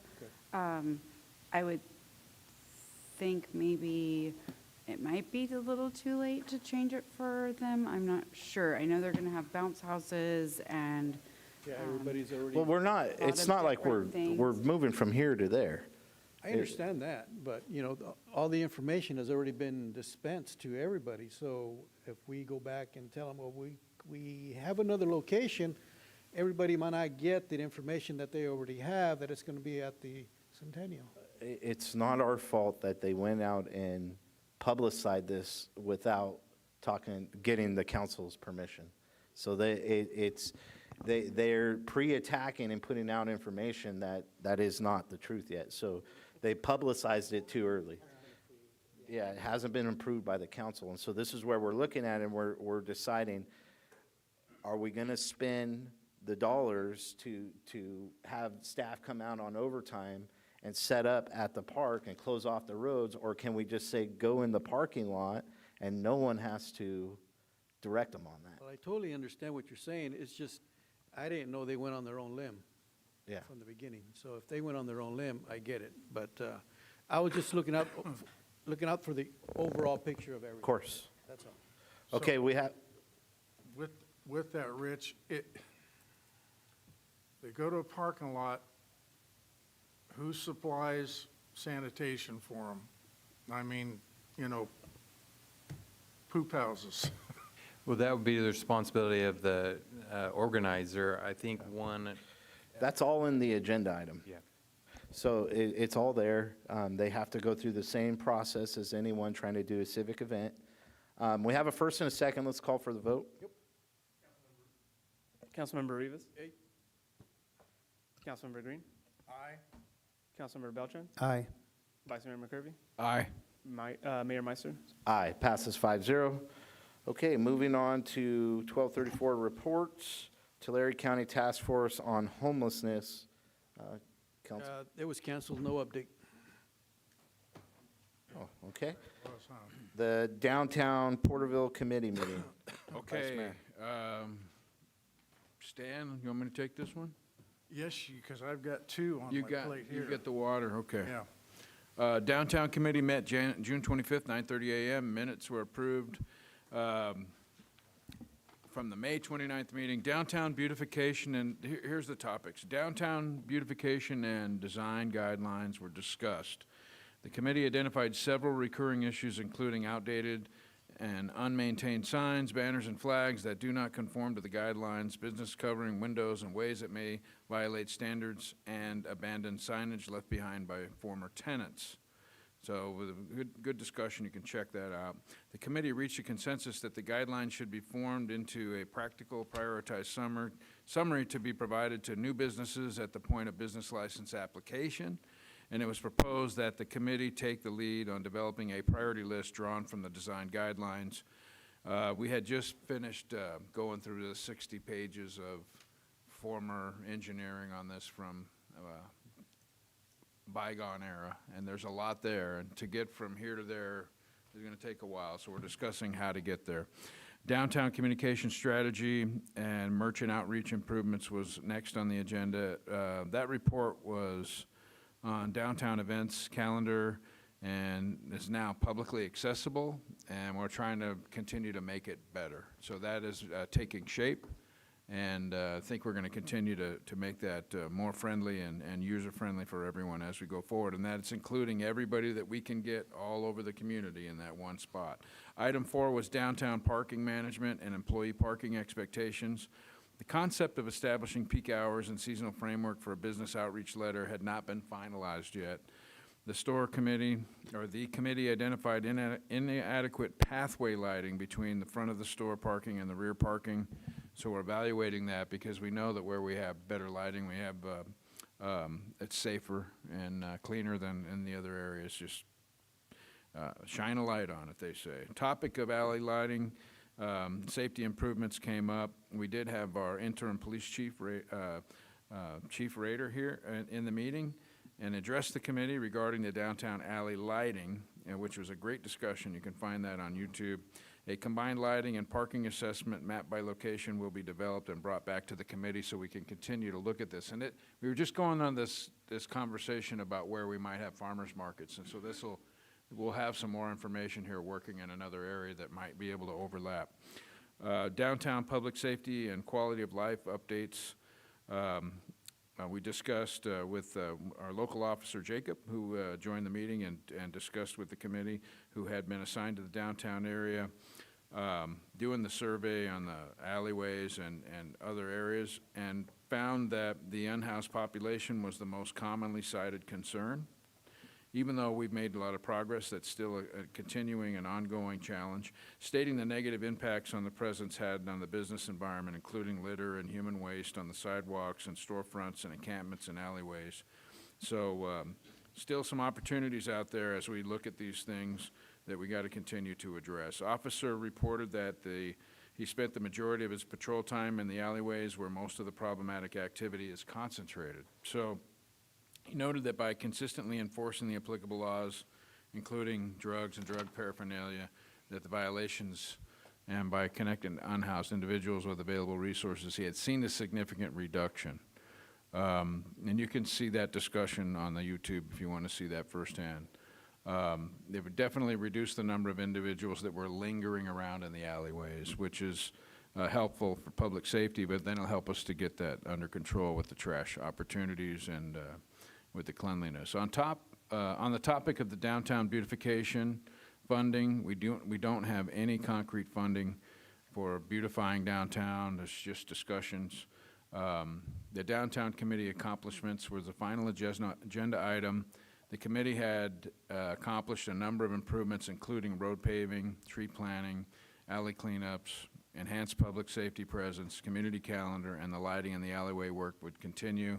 Then we adjourned the meeting with an open discussion where we invited the members of the committee and other downtown businesses to think about the period from Thanksgiving to Christmas, which is our Christmas time, for special events. Last year we did carols. There was some caroling downtown. There were some Santa events. There was a Cheermeister event that went on, or a thing that was done last year. And then there was some opportunity maybe for some special sales downtown just to make downtown a destination. So open-ended, great discussion, a lot of positive energy in our meeting. So that's my report for the Downtown Committee. Stan, did I miss anything? Does not sound like it. All right. I think you caught it all, Ed. Thank you for the report. Moving on to the Library Facility Planning Committee meeting, met June 25th. Mr. Beltran? I was not able to attend, Mr. Moore. Sure. Thank you, Mr. Beltran, Councilman. The Library Facility Planning Committee met on June 25th at 4 p.m. The minutes were approved from the February 19th meeting. There were two scheduled matters. The first was a library design update, which included recent information provided by Paul Halajian Architects. A new work plan schedule was presented. The document was broken down by responsible party, description of tasks, estimated date of task, and duration of task. The work plan has an estimated project completion of around November 2028. Then an updated floor plan received from PHA was discussed. The design was covered, which still will be worked on and isn't the finished product. PHA carefully considered clear sight lines and maintaining the interior and exterior appearance of what the council, committee, and public settled on. The other scheduled matter was a library services update, which provided the committee information on some current library programs. A few of those included the summer reading program, lunch at the library, arts and crafts, and an America 250 display, with some corresponding items for the public throughout the year. Meeting adjourned at 4:41 p.m. Thank you for that report. Okay, moving on to Link Committee, met July 1st. All right, we met July 1st across the street at the Thurman Conference Room at 3 p.m. Standard business meeting was called to order. There was a welcome and introduction. The minutes were approved from the May 6th meeting. Just a quick glance at the budget going to the new fiscal year. The only small adjustment was there was a motion to approve an extra $200 for the Porterville navigation shower supplies. And then there was going to be some further discussion about the $5,000 that was allocated to the Link Committee to look at ways that we can spend that. There wasn't a formal plan, just some ideas, and then just some brainstorming. And there was no, I think the only decisive thing was a recommendation was to buy some pop-up shades during the Link events during the summer. There's not a lot of shade there. Those purchases hadn't been made during this meeting, so that'll probably be in the next update for next month. The Navigation Center update, as of July 2023, when Kingsview took over the Navigation Center, there have been 4,122 unduplicated individuals who sought services there. Overall, 1,543 individuals have been sheltered. There were 14 in one side and 13 in the other. That just fluctuates, it's first come, first serve. So there was a couple of beds available that day. As of May, there were 3 people that were housed, and there were 4 people pending, which is an uptick from last year's numbers. The showers, there have been 1,162 individuals using these showers for that month, and then a total use of 4,026. And then for the restrooms, there was a total of 1,067 uses. The temporary showers that were being used were from the Visalia Rescue Mission, and the contract for those had expired because we're doing the expansion now. So right now, there's just a little gap in service, but we're hoping to open up the new Navigation Center renovation shower and restrooms as soon as possible. So there is a little bit of that gap in service right now. Also, Porterville Area Coordinating Council, PAC, there was a discussion with some of their, I believe their director, that once individuals do get housed, unfortunately, a lot of them don't qualify for services anymore. And there was this gap in when people got an apartment, they didn't have any bedding, cooking, wear, utensils, cleaning supplies. And PAC has generously said they're putting these kind of care packages together. So if people need dishes, cups, stuff like that, that they'll be helping them out. So that was a great way to kind of fill that gap of a need. The Link Subservice Committee talked about the drive-through dinner that will be coming up in September. J&R Meats will be donating and cooking the pulled pork for those meals. More advertisement will be coming for those as we get closer. Local dentist, Dr. Hart, had donated toothpaste that we give at our Link events. It only took one event for all the supplies to be gone. We're also looking for sock donations. Undergarments is a big need. There was also, I shared about the sober living home that was opened up in Porterville to anybody who was at the shelter that maybe that qualify for that. In the other matters, we talked about with Kings View, who manages the Navigation Center, with this new expansion, there's going to be this large room, and we were wondering if they have any activities planned or events planned. That's something that their organization is working on. We're hoping to collaborate with them to have, again, some educational things there, whether it's literacy, educational programs, any other kind of things that might help the individuals there. We talked a little bit about Main Street, about field services from Kingsview. They have a mental health team that actually will go out into the field wherever the situation is. This will help out with the police department. But that's a great resource. They were able to share that's been in the community for a while. We're just making sure. We heard about some business owners had an issue with one particular individual that kept coming down to Main Street. As the vice mayor stated, there's a dedicated officer that's down there that's keeping tabs and making Main Street look better. So that's just continued efforts, again, between the Navigation Center and the organizations working in the community. Let's see. I think that was pretty much it, and the next meeting will be August 5th. Thank you. Thank you, Councilman Beltran. Moving on to the TEGSA, met July 1st. And we did. July 1st, meeting was called to order at 9 a.m. Minutes from the previous meeting were approved. There was one public comment from Mr. David Evans. He was a citrus grower in the white area of the TEGSA, excuse me. And he was concerned about special interest groups' pressures on the DWR, of which he gave really no examples, but you don't really, it's usually environmental groups such as Sierra Club, and I think there's Friends of the River in up Northern California, a few things like that, and they have some influence and some power on decisions by the Department of Water Resources, which affect us greatly. cautioned the board to consider economic and unintended consequences of the board's decisions on water users and growers.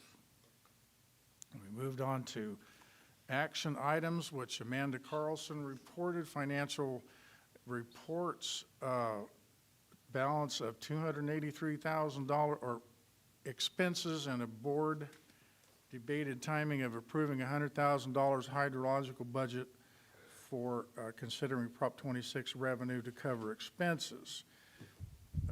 Finance director was directed to continue providing detailed sub-basin shared cost and expense reports to Finance Ad Hoc Committee at each meeting, and to also prepare updated sub-basin shared cost spreadsheets, including hidden columns showing TEGSA's percentage share of each line item versus overall sub-basin totals, to be presented at further meetings so as to verify that the Thule East GSA is not being charged more than its proportional share of the total sub-basin expenses. After upcoming Prop 22 public hearing, coordinate with consultant team to send Prop 26 fee invoices to begin collecting fees starting in September for Thule East GSA. Work with consultants team to develop and present Prop 26 fee proposal options to board, targeting either a special meeting or August 1st regular meeting based on analysis of current funds, member agency repayments, and ongoing sub-basin costs. That pretty much wrapped up the meeting. It was sort of lengthy, but I tried to keep it encapsulated so we don't go on forever here. And our next meeting is August 5th, 2026. Thank you, Mr. Green. Okay, you got the next one as I well, got the Thule next River Improvement, JPA. Yes, we did, and that was on July 6th, 9 a.m. at the Lower Thule Irrigation District Office in Tipton, California. Meeting was called, I think I said that, 9 a.m. There were no public comments. Minutes were approved from April 5th meeting. The Tri-JPA administration financial reports were given and accepted by the board. Thule River Porter Slough clearing and maintenance financial report given and accepted by board. Discussion on repayment of loans to the county of Tulare for January of 2027. The TRI-JPA does owe the county some money, so and that's to be negotiated on method of repayment and when that's to be done. There was a report on Success Reservoir enlargement. Discussion on how, part of the discussion was how, where there was one well that needs to be abandoned, and there was questions on how that is to correctly be done and when that is to be done. I guess we will find out at our next, sometime between now and the next meeting. The relocation of a county road that was on the north shore of the lake, engineering has been completed and submitted to county for approval. Fencing project for property owners that lost their fencing due to where the level of the lake's going to be is 90% completed. Thule River Channel clearing projects to be identified and began in sometime in October, November. And that goes along because the irrigation releases from Schaefer Dam are scheduled to end on July 27th. So that should leave the river channel clear for starting clearing projects, hopefully. There was a diagram, and I think I did, you got it, great, Ed, submitted showing, and I would assume you could probably go online, anybody that's interested with, I don't know, there is a website, I think. Army Corps has a website. Is it Army Corps? And you can Okay. see There is a almost real website time. on the agenda. I just forgot to, I didn't jot it down. But it just shows scheduling of releases from the dam, and then it shows the conditional water storage, which is the lowest pool level, and then as the winter comes, it shows as the dam, the lake reservoir begins to fill. So anybody that's really interested in that can look it up, Army Corps Engineers. Thank you, I appreciate that. Next meeting of Tule River Improvement, JPA, is October 5th. Thank you. That, I yield back. Thank you, Councilman Green. Okay, Mighty 190 meeting, I wasn't able to attend. Do we have any report on that? I wasn't there. No report. My feelings are hurt. Okay, going on to Tulare County Task Force on Homelessness. Canceled again. Okay. All right, moving on to oral communication. This is time to address the council if you have any comments. Be excused. Yeah, of course. Yeah, do your thing.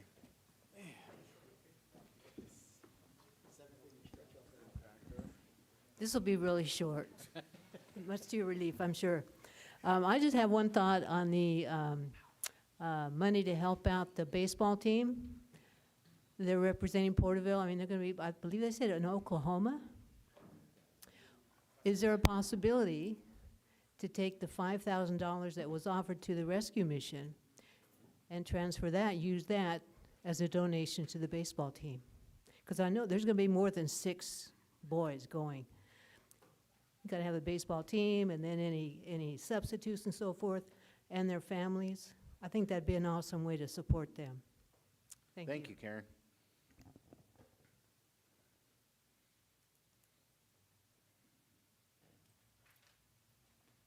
Hi, I'm Mikaela. I just wanted, I didn't get a chance to finish my whole speech, and I just wanted to say, just if you can take a few more extra time to look over it. I was up for like 38 hours doing my research, and all my sources are at the last page. Thank you. And I also just had a question if this was going to be addressed in the future. This is my first meeting, so I don't really know how things goes. And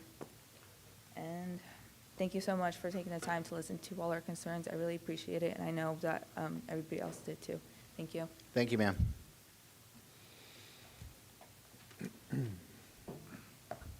Hey guys, it's me, Alexis, again. So I'm just going to recap my thoughts about the meeting as it went, like I normally do. I do think lobbying could be very useful for the city.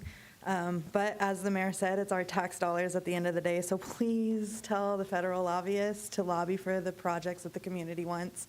In my personal opinion, that's going to be the library, so I'll take any money that we can chase down for the library, and that includes federal dollars. I'll take them. I do agree that an hour could probably suffice for oral communications. I've sat here through the meetings, and it can get long and tedious. But I agree with Megan, limiting the topic can be really hard. How would you time that and manage that? She touched on the issues, but I think so many more could arise with trying to, I know you guys didn't vote on this, but trying to limit it by topic could be very sticky. I do also agree with the mayor again on taking out maybe that second council comment, only because initially I thought that might be a bad idea because it does give you an immediate opportunity to respond to the public. However, you said battling oral communication comments, and I thought that removing it might be smart, only because my mom always told me it's not what you say, it's how you say it. And because you guys are sitting up on the dais, every move you make is studied. Literally, as you sit there, your reactions, your tones, your body language, all of it is seen and absorbed by the community, and obviously, what's that word? Pitched back at you. So removing that second council comments could decrease the opportunity for perceived negative reactions from the dais. On a more positive note, the lifeguards at the pool are killing it. I've been out there a lot, and I've seen them handle some pretty tense situations that they shouldn't have been in, and I thought they did a really good job at keeping their composure for being really young and having to be put under that kind of pressure. And my last question is for Mr. Moore. Where can we find those meeting documents on the library's facility update? And I appreciate your time for going there. And that's it. Thank you, guys. Thank Wonderful you, meeting. Alexis. Todd Tele, address on file. Just my observations. I felt like $1,000 wasn't enough if we're going to give them money. In hindsight, we did give them $2,500, and they didn't. I remember when they came, they didn't ask for any money. So it would have been better maybe if we didn't do that and saved it for now, because they really need it now. It's expensive to travel. So again, if you're going to do it, maybe give them a little bit more money. As far as the bus wraps, I've had the privilege of driving behind some of the, I think we brought some older buses back in, I think. I've noticed some buses out there that don't have the American wrap, they're the old city buses. And they have the frames there where I guess you could put the advertising or something was there. So I guess I got a little confused because there's a little back and forth on costs for doing advertising. If they're just panels, right? You just stick the panels in and stick the panels out. There shouldn't be a cost. If somebody wants to advertise, they just buy the panel, and when their time is done, you just take the panel right off. So I think that's important to clarify that. There was a lengthy discussion about the length of discussions, right? We spent a half an hour talking about how we're gonna, I think from, maybe you guys don't see it, from my perspective, this flock conversation is not new. I mean, I saw it coming, and there was an opportunity from Foresight to handle it. Tonight, it got talked about outside with the people that need to talk about it, and there could be, and I think questions got answered. But it's like we're trying to, the solution's in front of us. Listen to what the people are saying and address it. And when we don't address it, then people come and keep coming up. And so we're playing this chicken and egg thing. It's like, I don't agree with limiting people's conversation. The symptom is people have something to say, and if we're not addressing it, that's feedback. So if you got 30 people lining up, that's feedback. Don't try to cut that off. That's not representative government. And then the idea about spending $125,000 for a federal lobbyist, then why do I have, in my head again, why do I have a state senator? Why do I have a federal senator? Why do I have these people that represent me? What's their job? What am I paying them to do? I would think that they're going to advocate for their constituents, and these cities exist in these constituents. So I'd like to see that part, get my money out of that. And lastly, it is 4 hours. I know we talk about the length of these meetings, but it is a privilege to be here, right? It never sucks to me to be here, no matter how long it takes. And so if this is not the job that we want to do, then maybe we should find a different job to do. But it's an absolute privilege to sit up there in that position and hear what the people have to say, because that's what matters the most, is delivering to people. So thank you for your time, gentlemen. Thank you, Mr. Saleh. Good evening, Council. Scott Bowler, address is on record. I'm glad we gave the baseball team the money to get out here and travel. I'd like to add a little to that. Maybe Chief Rader can get a couple cars lit up and let them up out of town, give them a nice little escort. The library, I wonder if Deputy City Attorney has a date on the groundbreaking. I think that would be a good date to know. And because you said the closing, final date was 11/28. I had one more, I guess that's it. Thank you, guys. Thank you, Mr. Bowler. Greg Shelton, 88 North Wilford Drive. I want to compliment you guys on something, on the debate about the diesel versus the,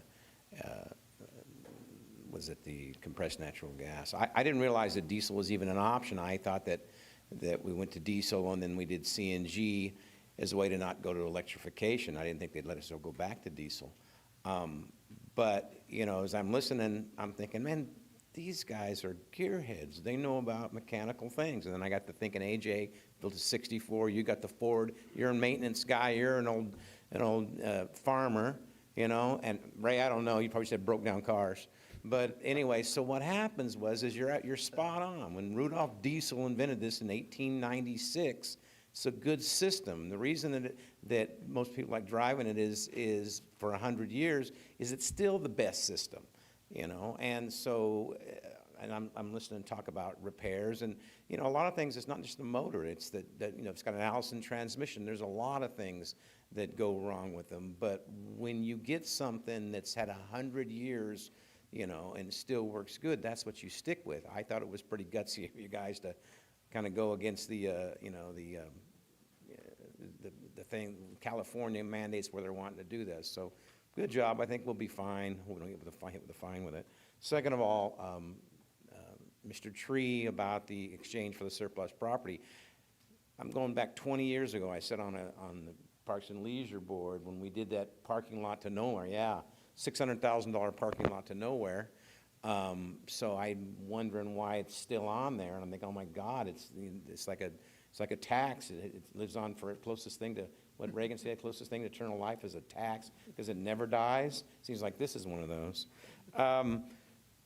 Oral communications, I've said this before. I said, if the cost of free speech is listening to one of these guys carpet me for 3 minutes, seems like a small price to pay.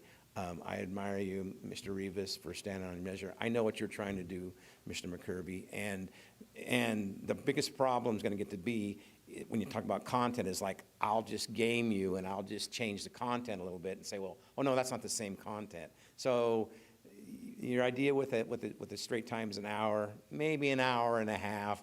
I mean, let's face it, man. What are we doing? How has it happened? It seems like it's all settling down right now. So let's not trample on anybody. I'm not afraid of anything they're going to say, because your argument's superior. So I'm not worried about what they're going to say. So let's just hold it with, gingerly. All right, thank you guys. Good night. Thank you, Mr. Shelton. Okay, I'm not seeing anyone Your Honor. else. Is there anyone online? Yes, there is. Go ahead, I'll sir. go ahead and bring him in right now. Mr. Wywacker, you have 3 minutes, starting now. Hello, thank you for this opportunity to call in and not attend in person. Good meeting tonight. Heard a lot of comments. Did not like the just recent cheap shot about broke down cars, when our new community center has a half an acre of broke down cars next to it, and I'm sure it's going to get addressed before the center opens. My concern is my court, Michael Place. I live in District 4. It was repaved a couple of years ago. It was topped. And as the city vehicles make a U-turn to pick up our trash containers, that breaks it down. It's been getting broken down time and time again. And I'm really glad the street sweeper comes. But the street sweeper leaves a trail of gravel. There's a gentleman who lives across the court from me who bakes bread and sells it across the street from City Hall. And he exercises on his bike regularly. And he came into the court one day and he made a U-turn to go into his driveway. And he got caught up on that gravel and went down, skinned himself up pretty good. And I ride a motorcycle and I have to be careful when I maneuver around town, but I don't know if I'm ever going to miss some of the gravel that's left on the surface. And the street sweepers tend to work the curbs, but in the middle of the intersection, say at Michael Place and Bryan, there's typically a pile of small gravel that's left behind.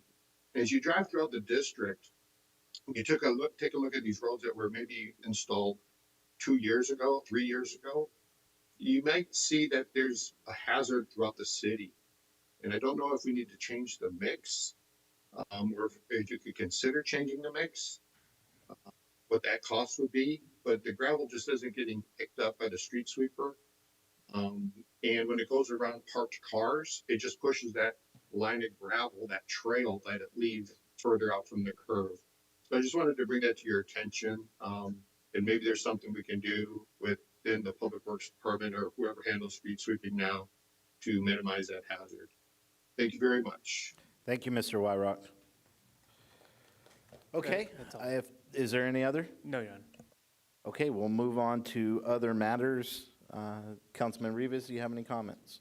Real quick, thank you for everybody coming out and expressing their concerns about things going on in the city and in your lives. But the main one that I want to focus on is the flock cameras.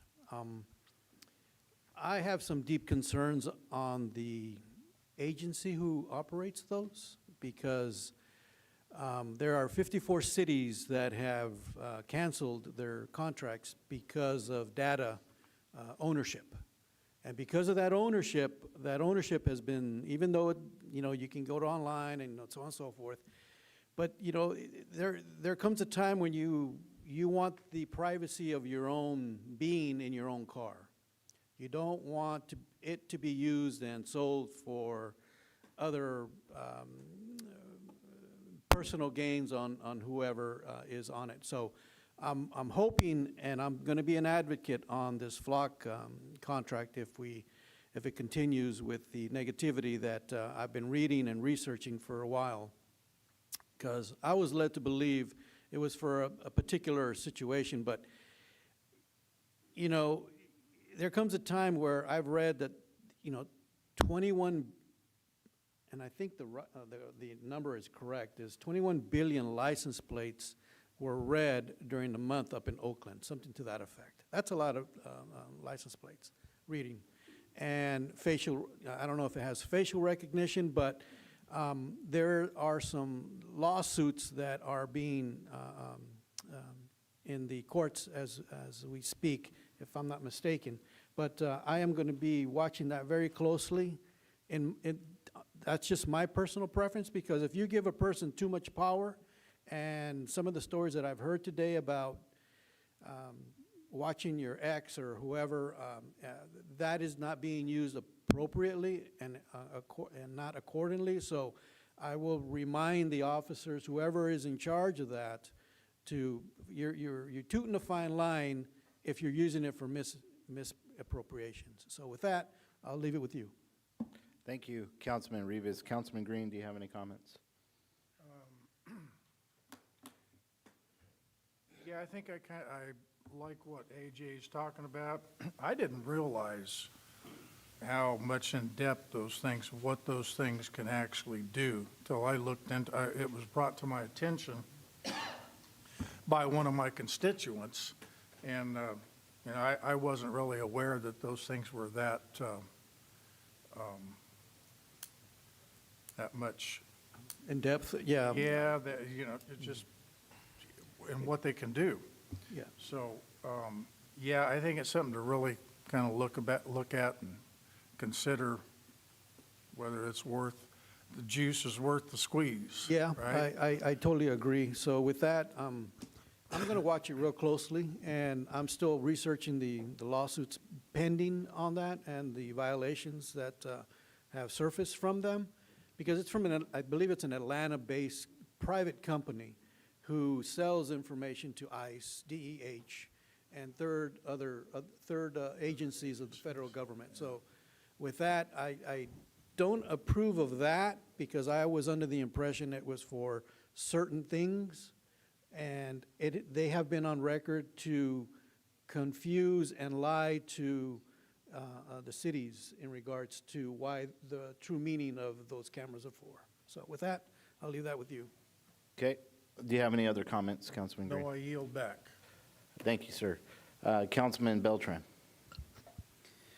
It was great hearing from the new Porterville Rescue Mission and all the impact they're having there. To hear that 9 gentlemen and I think it was 6 women who have gone through their program just from being exposed to it, I think that was a wonderful report to hear from them. A little bit on the flock.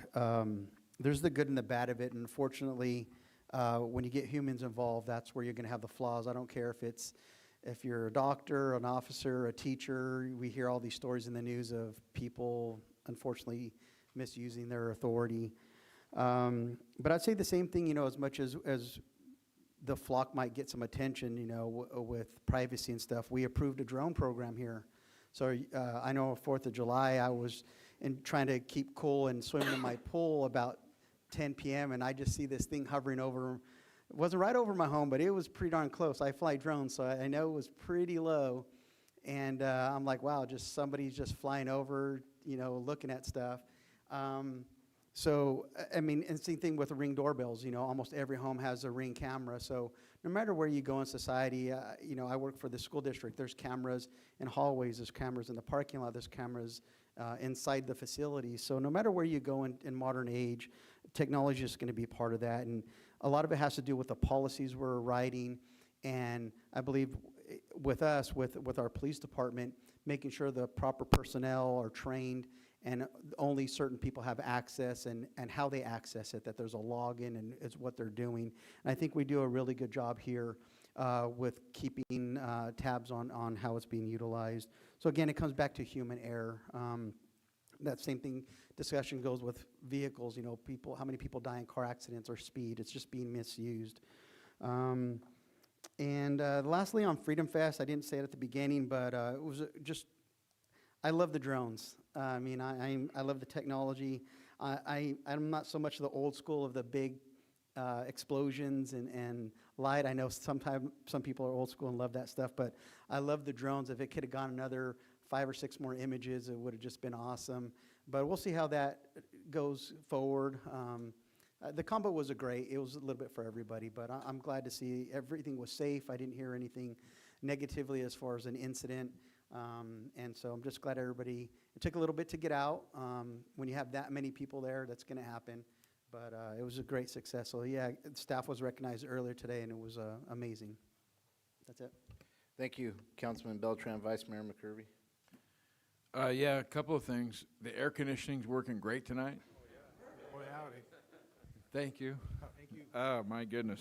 Well, it just makes everything a little, dial the heat down, it dials the heat down. I just wanted to say a couple things. The camping ordinance that we pushed through tonight, I brought that forward because been hearing a lot from the audience and from my constituents and others, these concerns about our public spaces and like the helicopter in particular in Veterans Park and how much abuse it's received. And so we're going to open that up and look at that, and we'll come back and we'll talk about it here, about how we protect the assets of our community, especially those like the special helicopter that we have in Veterans Park that's been vandalized. And can we add some teeth to this ordinance that says there'll be some consequences if we catch somebody vandalizing our city assets? And I think that we can apply that across the parkways and the other things that we have set aside as critical infrastructure. And that's where I wanted to start with that conversation, because we got to make sure we keep our city clean and beautiful and safe so that we can all enjoy it, and that's what that's about. So I just want to say that. The new water control diagram that they put together for the dam, which I have a copy of it here, it shows that we're going to lower the dam to a point where it's lower earlier in the summer. So we're going to stop letting the water out at the end of July, right before August, and 6-8 weeks before Labor Day, which is the traditional summer that we have, and it hurts the economy locally. It's not a good thing. It's not necessarily set, and there's a misconception here, it's not necessarily set by the water masters, but the folks that own this water downstream are sending in waivers to get it earlier. And so we'll continue to beat the drum there, because we don't have a big of enough seat at the table to influence that, but it does hurt our local economy and the people that want to enjoy the lake and that recreation pool if we can delay the release some. Now, there's other reasons that happen, like we're going to work on the riverbed and things like that, but as a rule, I think we've got into a condition over the last 15 years through the drought seasons and all that, where every drop of water counts for everybody but the people that want to use it for recreation. So if we can slow this down, it's necessarily good for the water table and it helps with the subsidence. But it gives us a better economy. Let's let the water out later in the year. So I just wanted to put that on the record. There's a lot of comments tonight with folks that came in talking about rent control and affordability of housing. Everybody's having this problem. There might be some few constituents that are having a severe problem that we heard tonight that it's not good. I don't think the city should be in the business of being a landlord. We went out and put that on the ballot in 21. No, not even California thinks it should be in that business. It's a 2-to-1 issue. But it's difficult because you want to protect everybody in your city. The problem is, where does it end? Because everybody's having trouble making ends meet. So I hope that we can sort through that and come up with a good plan. But if it means hiring people at the city so that we can be landlords, I'm going to be a no vote on that, because I don't think we should be in that business. But I feel the concern, not only from the folks that are in tonight, but other people that talk to me constantly about having the challenges that we're facing today. I would be more open to the idea of making a senior citizen rate for public utilities in our city for all senior citizens that would affect everybody than to try to play landlord in those areas. That's my opinion. I want to get that on the record. The Freedom Fest was outstanding. It was record-breaking. I really had a good time out there talking to everybody. The biggest tailgate party of the year. Everybody had a good time. Well done, Donnie. I really wanted to continue to thank everybody involved, and it was great to recognize everyone tonight that was part of that and made that a lot of fun. It was just a wonderful event, and so you can't say enough good things about it. That's what I had to say. Thank you very much. Thank you, Vice Mayor. Okay, want to just congratulate Tricia on the Finance Director position. Congratulations.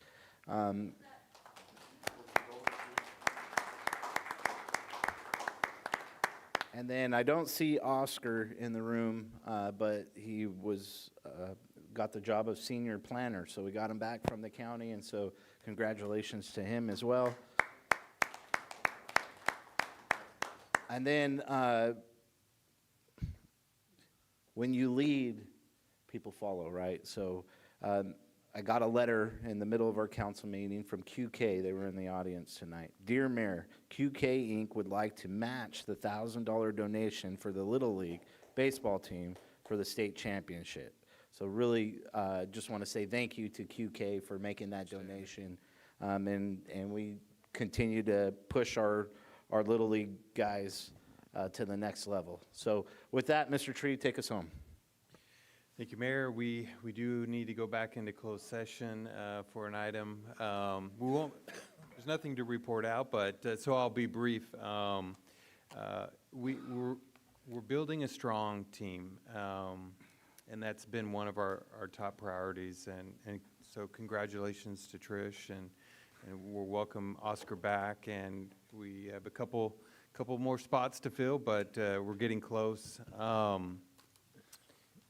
Just really want to say and share some appreciation for our employees, the folks that are working outside, the public works team, water, wastewater, streets, transportation, parks. They're out there in the summer, hot summer weather, but they show up every day. They're working really hard. I appreciate the effort that they're putting in. We have a short period where it's just really hot, and we'll get through it, and then things will start cooling down. And but appreciate their efforts. So that's it tonight. All right, let's go back into closed session.